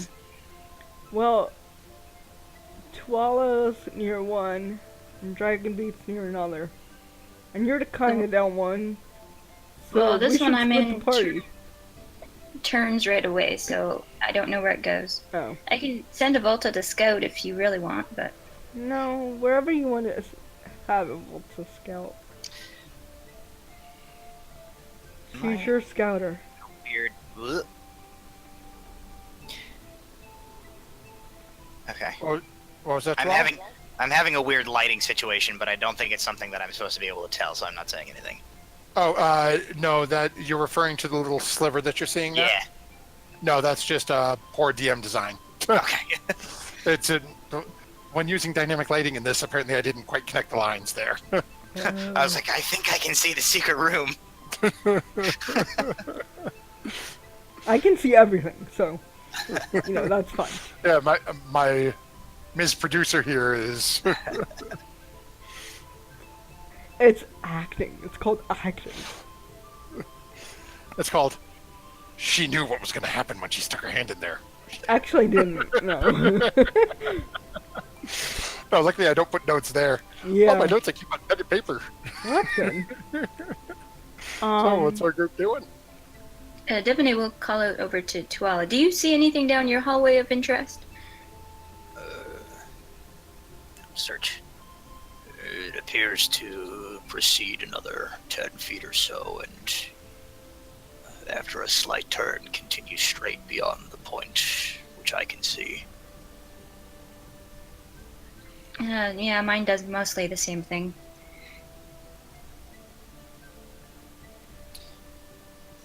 Zoom in. You guys watch as you just see Dragonbait just sort of lean his head around, opening to his side, and just sort of shrug. Oh, I did not even notice that. Actually, that is a very valid point, Sarah. I'll toss this to the group thing because I didn't realize we missed it. We've got about a half an hour or so left that we typically stream for. Do you guys need a couple of moments? Take a quick 5 to 7 minute break? You guys just want to push through? I can push through it. I was just throwing it out there. Yeah. Fine.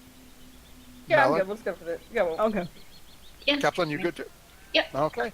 So it looks like we're going breakless because the DM completely missed that we were supposed to take our break almost an hour ago. It happens. You know, that's what happens when they're exploring a pyramid. There were snakes, so... There were snakes. Alright. I vote either we go Dragonbait or Twala's way because they are fearless leaders right now, for the moment. As you look at Dragonbait, who's got blood pouring out of snake Oh, I bites at should different points of his body. probably like heal Dragonbait more. No, actually, I'm doing terrible with my rolls. Hey, Malik, do you want to heal Dragonbait? this time during the conversation, Melik has been sitting on the ground and he's pulled out his decent violin and is just kind of like trembling as he like tunes it from all the stress of the situation. 'Cause not only were we fighting ghosts, but then we had drop snakes, and now there's a void that pulls your skin off. So I mean, Okay. that's great. Let's just I go over to Malik. I kind of like pat him on the hat. I'm like, it'll be And okay. he jumps away from you. Oh, okay. I'm sorry. That was meant to be reassuring. Apparently, wasn't. Okay. It'll be What? okay. What? What do you want? I just want to reassure you. Okay. Okay. Now, He's which gonna way? keep being quiet now. Okay. Which way do you want to go? Twala, do you feel like leaving? Dragonbait, do you smell like leaving? Dragonbait's just sort of shrugging, looking at the group like, you get the impression he's up for whatever you guys want. Dragon Bay is getting beaten up pretty hard here. Okay. So Tuala will the lizard man has availed himself well, but taken enough of a beating for one day, I think. I shall lead. And I want to find my Tile? board of safety. Yeah, my tile of safety. Wherever I drop that and grab that again before we head out. Okay. Okay. So yeah, I'll proceed down this hallway. Same as before. Tile of safety in front of me. Checking as best I can for pressure plates or any other tripwire or whatever it is that we seem to keep tripping over. So go ahead and make an investigation check.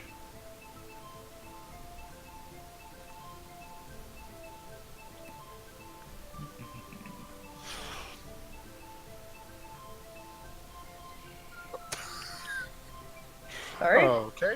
So as you start to turn this corner, and you actually, as you're starting to get a little more comfortable with what you're seeing, you actually notice a pressure plate about 10 feet in front of you. You can see that this tile is a little higher than the other ones. Okay. I guess I'll move up to it, but not step on it, and set my plank of safety to the side for a moment, and just kind of crouch down to look at it more closely and call back to the others. I believe this is what keeps shooting us every time we go down these hallways. Can you kill it? I don't think so. Can you jump over it? Probably. Okay, try that. All right. Can I just before I do that? So he'll stand back up and kind of like prepare to like. How wide does this tile look? This pressure It's plate? only it looks to only be about 4 or 5 feet. Okay. I want to like he like winds up to jump, and then straightens back up a little bit, and then reach. I want to reach out with my pole arm and like jab the spot after the pressure plate. Yep, as you reach over, bing, bing, bing. It seems to be just regular stone. And it looks, as you're looking at it, you can see this one is raised a little bit. The one on the other side looks to be a little bit lower. So you're fairly confident that it's only this one spot, at least in the immediate vicinity. Okay, so I'll try and jump over then. Oh, okay. Go ahead and make for a regular jump, the athletics check for me. 300 pounds of muscle is gonna fail jumping 4 feet. I will laugh like hell, but no problem whatsoever. Okay, good. It's like a majestic gazelle. Alright. Dwala clears the jump with no problem whatsoever. Can I look around in I the think I hallway to moved see you if I along. Sorry. what maybe this was gonna trigger? I know we've already been shot by darts a couple times. Do I see any like hidden dark holes? Go ahead and make a perception check for me.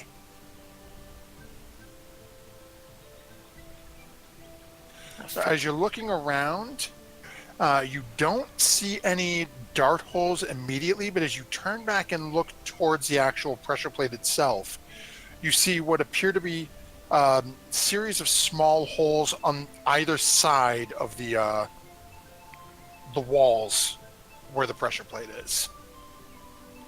Okay. So as the other ones you've been dealing with were darts coming head on, whatever this thing does is something you don't know if you've seen yet. As the pressure plate, it looks like the mechanism that it triggers is immediately on the sides of it. Okay. I'll point that out to the others as they come around. Okay. Holes in the wall. Druid, throw me my tile of safety. Okay, barbarian. I huck it over to him. Easy enough. Okay. It's sort of cumbersome, but it's I in pass it realistically over you could to just him. reach. You could reach it out. Yeah, and I you pass guys... it over to him. Okay. I guess I should move to give them enough room to start coming over, right? Perhaps. Unless someone else has another idea of how they want. Nope, I'm gonna jump. And what is that? Athletics? Athletics, yep. Yeah. Easy enough. You clear. You actually almost end up Oops. immediately next to him as you just go flying right past Which with I no can problem do. whatsoever. Awesome. I made my token really small. What did I do? My computer's being really slow for some reason. There we go. I'm right there now. Yeah. Who's going next? I made my roll. Okay. So, Devonay, and let's, So when you do Dragon Bait? yep, I'm gonna pull Okay. Dragon. Can you do me a favor, make one for Quen? Oh, yeah. For some reason, I cannot find No, Dragon that Bait was sheet. Quinn. Yeah, when you're the one, I just realized when my computer was acting up, I have two sheets open for the same thing. Oh. Yeah, that was I'm not Quinn gonna because it was close that. -1 and mine is +4, so that's something Quinn. Okay, and Dragon Bait. Ooh. Okay. So, Malik, as you proceed to jump over, you just barely make it and manage to hold your footing. Everyone else seems to make it. Dragon Bait lands again, good 7 or 8 feet past. You guys don't seem to have any problem, and you're ready to continue moving on. Okay. Okay. As we, I guess as we advanced, like, do I see the thing that I see here, or is this hiding? from me? Yes. Nope. Okay. Everything you can see as you're turning this corner, And what you're looking at is specifically at Dwala. You notice this first as you're walking into the room. You see a large central square chamber with a small bead of light coming down from an opening in the ceiling that seems to go all the way up. You lose sight in the somewhat gloomy darkness outside of the light spells you guys have, except for the small pinpoint up in the sky. In 3 out of the 4 corners, you can see what seem to be almost decrepit, what appear to be just still standing warriors, sword and shield in hand, propped upright. And to your left, a large obsidian sarcophagus. On the top of the sarcophagus, you see an image of some sort of humanoid figure carved into the same material. Okay. Off in the distance in the corner, you can see a couple of small items, bags, and some more coins laid on the ground. This structure and kind of the stuff within it, is this something that is native to Schultz in the sense that, like, this is like something that I might be familiar with, or is this like something that is foreign to anything that Tuala would be familiar with? From Tuala's background, it's not something that he would be necessarily familiar with. This entire area was summoned magically as a result of the being. Okay. It's, if you want to make a history or a religion check, you may be able to glean some, but it's not something he'd be overly familiar with. No, he would be. If it's not something that he immediately recognized, he's not really inquisitive enough to give that much thought. So I'm just basically gonna, seeing that this thing is standing here, I will warn the others what I can see. There are corpses and some sort of a burial casket. My skin crawls. This room is wrong. And with that, I'll just kind of take a step in here. Does it make your skin crawl like my skin crawled, but it almost got sucked off by that skull thing? Because that's what made my skin crawl. Literally. Well, perhaps we don't go around sticking our appendages into strange orifices in cursed tombs in the future. Sana doesn't have a witty answer for that, so she just pretends not to hear. Yeah, I mean, skipping past the great sexual innuendo that just happened, and I can't believe I'm doing that, but maybe third time's the charm, because this whole place has been messed up, and this guy the whole time has been just fine with it, and now he's ganked up, so what are we doing here? I think we have to make the tomb go away somehow. Presuming I'm not zombie murdered, I will stand aside to let others enter here, while keeping an eye on that guy in the corner there. As you're poking around, they don't seem to be really doing much of anything at the Why does it keep wanting to do that? There we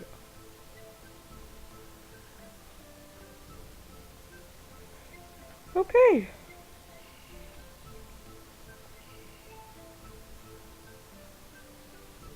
Look definitely dips in and then dips back out as soon as he sees this whole hot mess. That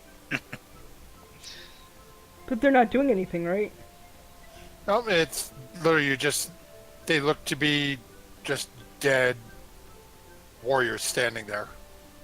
Do you want me to poke it, Melik? No, Okay. absolutely not. Okay, I want Moga. Alright. Should we look at this sarcophagus thing? No! Oh my god! You guys are poking around. Dragonbait eventually makes his way sort of around.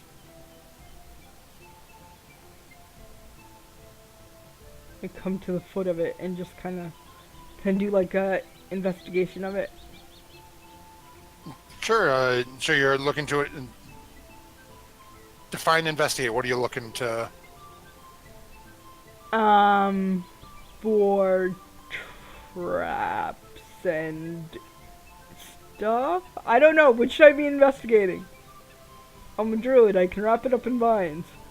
We can just ignore it forever. Probably wouldn't make the pyramid to go away.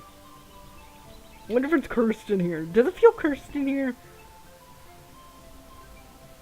I'll say go ahead and make either an Arcana or Religion check. Oh, I'm so good at this. Arcana. Oh, they're both the same. I am good at this. Haha! You personally aren't feeling like it's cursed or anything like that. You don't feel weird at all. Only the thing that No, tried to it's- eat my hand was weird. Yeah, it's now you're familiar. Given that check, you do know that there are some deities out there that if you disturb the dead, there will be actions taken against you. But Maybe we shouldn't disturb the dead and we should just grab the shiny coins. Because they're shiny. As a person who loves taking stuff, that seems pretty disturbing.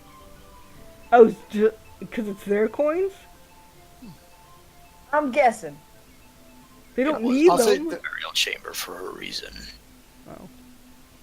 I'll say for those of you in the room, I'll include Devaney as you're right at the entranceway. Go ahead and make a perception check for me, all of you. Or Malik, if you want to make one as well, it's let's see, because you sort of stuck your head around the corner as well. Ooh, yeah, Malik. 20s for days. Okay. So it's Solana, you're just focused on the shiny coins in the big black box. Yep. Everyone else is you've all noticed that same information, but you've also noticed again, similarly to right when you first entered, that there is what appears to be a false wall next to Solana. Can I be like leaning up against it and like falling? Like Right yeah, over here. Yeah.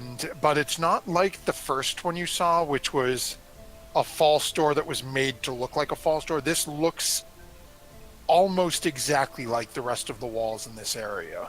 Oh. Just there's something that the three of you noticed on it, something just a little off.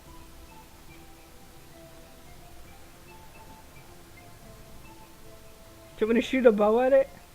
Did anyone tell me that there's a false wall here? I'll go over and it's here. Yep. Okay, so he'll just stump past her.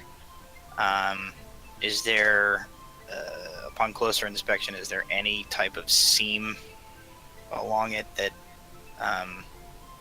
maybe he can, put like a ear up and see if he feels like a motion of air coming through or anything like that?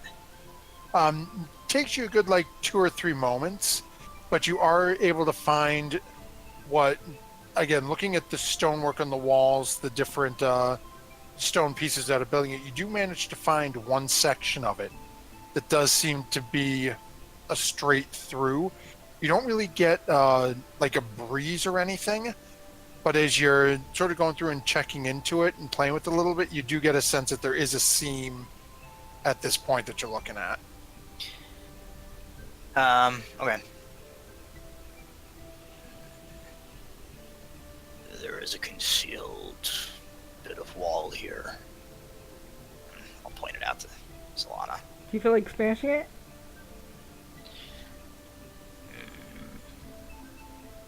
Perhaps. perhaps if we find no other way to open it.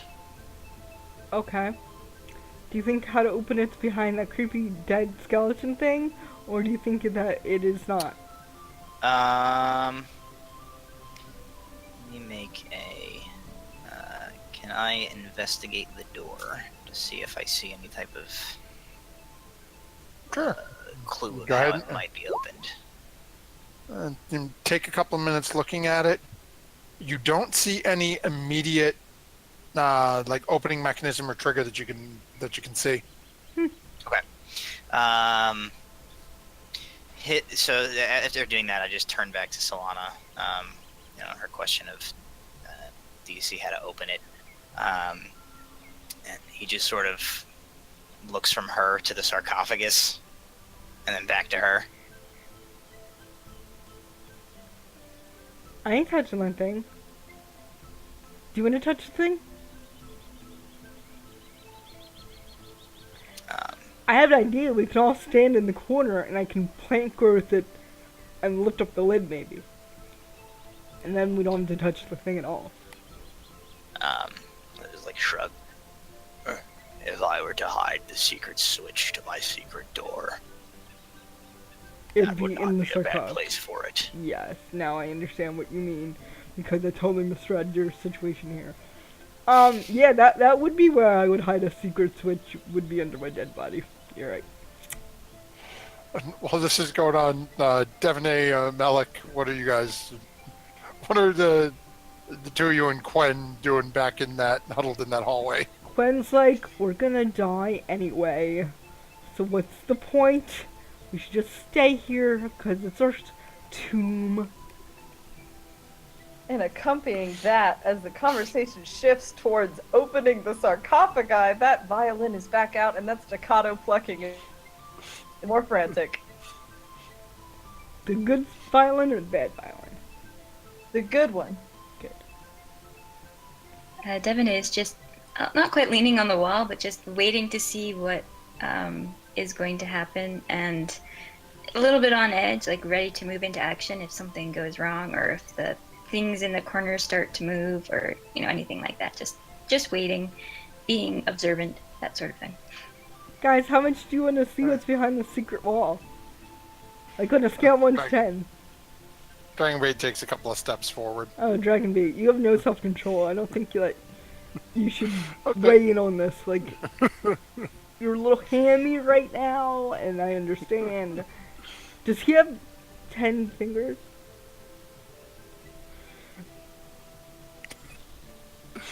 The odd questions the DM is not prepared for. I have no idea if Soriel has 10 fingers or not.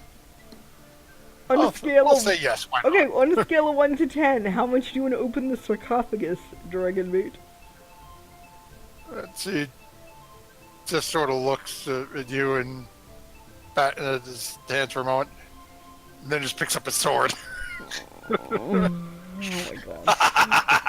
I like that one. Yes, you would, wouldn't you? Tuala, we're here because of you. Do you think that the sarcophagus is the source of the plants withering?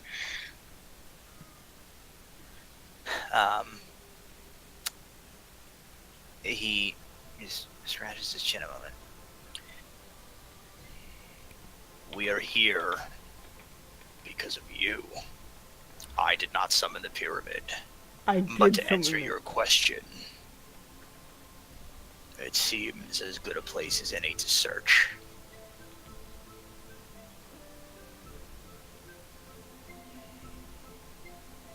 Well, I guess. On myself. Sorry. This looks like, I guess, a more central room than any. And I wasn't involved in planting the bean. Not my fault. Way to throw people under the bus, Devonay. It does not matter who planted the gosh dang bean! Why do we keep throwing this out there? The bean does not matter. We are in this pyramid, and if that thing is the thing that put the pyramid down, then let's just do it and get out of here. So The you musician would... is correct. It doesn't matter who planted the bean. Good, 'cause pyramid it was is me. here now, and it is poisoning the forest. It Okay. is our responsibility to deal with it. Maybe Dragonbait and Dwala can shove the lid off the sarcophagus, and I will shoot something at what comes out. Everyone that can shoot should shoot at whatever comes out of the sarcophagus. Ready? And plan. Let's break. I'll put our hands in. No? Hearing what you're saying, Dragonbait will walk over and stand beside Koala. Okay. Does anyone else want to help me shoot what comes out of the sarcophagus? Malik, do you want to go in the room, or can I just stand in the hallway here? You know what?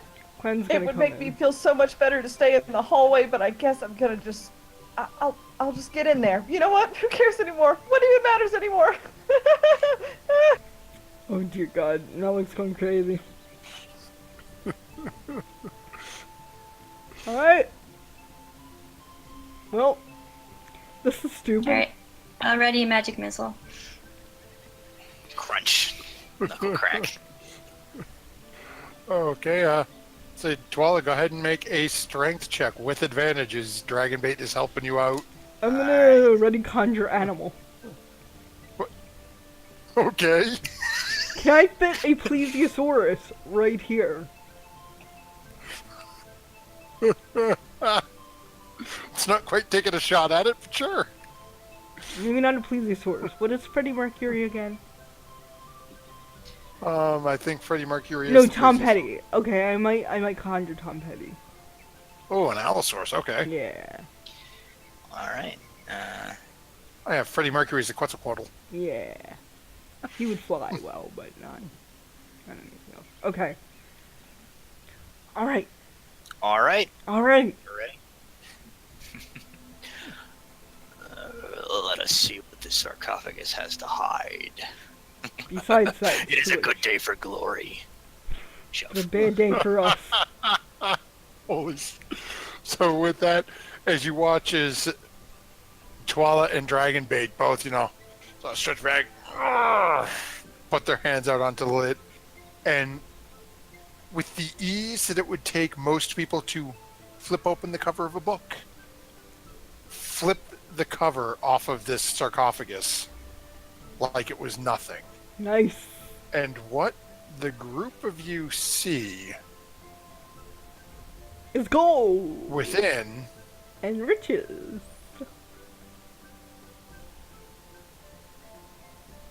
and I'm going to blow this up for you guys and for our viewers at home, is this. Oh. Damn.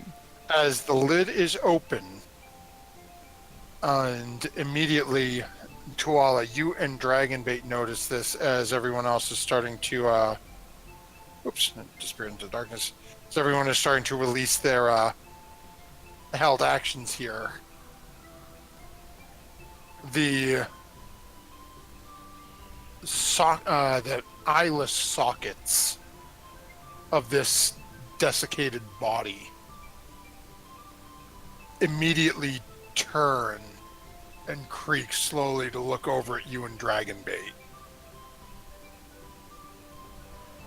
And with that, for those of you who had held actions, go ahead and trigger those for me. So we had Devaney had a magic missile held. Okay. And Malik, did you have anything held or no? You were just playing with your fiddle? Can I retcon really quick? No. Yeah, I didn't have anything held. Oh, okay. So then as... You're going to get bigger. Oh, okay. There we go. Okay. So as this comes down, so as Solana summons in her little Tom Petty. Tom Petty, and Devaney has fired off a couple of magic missiles. As the mummy starts to If it was a friendly mummy, we'll never know. sit up. This is where we'll call an end to tonight's session. Oh, As the mummy in the bottom of the tomb is now been awoken oh no. and struck by 3 magic missiles as it as its rest is disturbed by our group. Maybe it was friendly. Trying to... We'll never know now. It's been Was. shot. Maybe it was like, sup guys, thanks for waking me up. You know, it was Mr. Rogers. You know, it was going to pop Oh. out. Oh Want to no! be my neighbor? Oh no! Now it just... Now you pulled out a gun and started shooting it. You know, now it's not going to be too happy. It's going to want you the hell out of its neighborhood. Yep. So thank you very much for everyone who's been hanging out with us on Twitch tonight.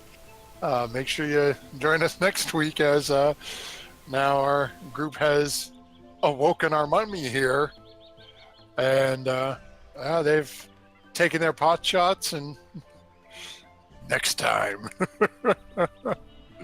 So before we disappear, and actually, unfortunately, Quen was not here this week. I know Quen had our Nat 20. So what I will Right. do is we will let Quen hold on to that Nat 20 for next week. And, Dwella, you are getting hellos from our Twitch viewers, Digitio, saying howdy and welcome. Hello. So we will let Quen hold on to that D20 for next week. If for some reason Quen can't make it, we will make a last-minute decision before next stream then if Gwen's not here to award it to somebody else. Something tells me y'all just might need it. With that, don't forget to tune in Friday night as our we get group is going DM's through... inspiration. Sure. Oh, yes, everyone else gets DM's inspiration. Thank you, Sarah. Make sure you mark that down for next time. And then make sure you tune in on Friday nights. We have Storm King's Thunder going on with our group there trying to decide. There's a rather vast rift between that group right now between decisions what to be done. Then on Saturday nights, another channel, Insight Check, has their streams at 9:30 on their Twitch channel. Great friends of the show, Christy Mystic Water from Friday nights, and our good friend Stumpy are in that one, as well as iPyrite. And I apologize, I always forget the DM and the other young lady's name who are on that stream, but I don't get a chance to chat with them as much. I only catch them on the stream. So if you happen to be one of them, sorry. I'm brain dead at this point in the evening. With that, and a big welcome to Matt, who is bringing Tuala to life with us. He's going to be hanging out with us for hopefully the remainder of our stream here. And see what happens next week. Until then, thank you very much for coming along. And don't forget, if you ever feel the need to stick your hand into random orifices of doom and death, you can always add your proficiency bonus. These get Have a worse great every night. time.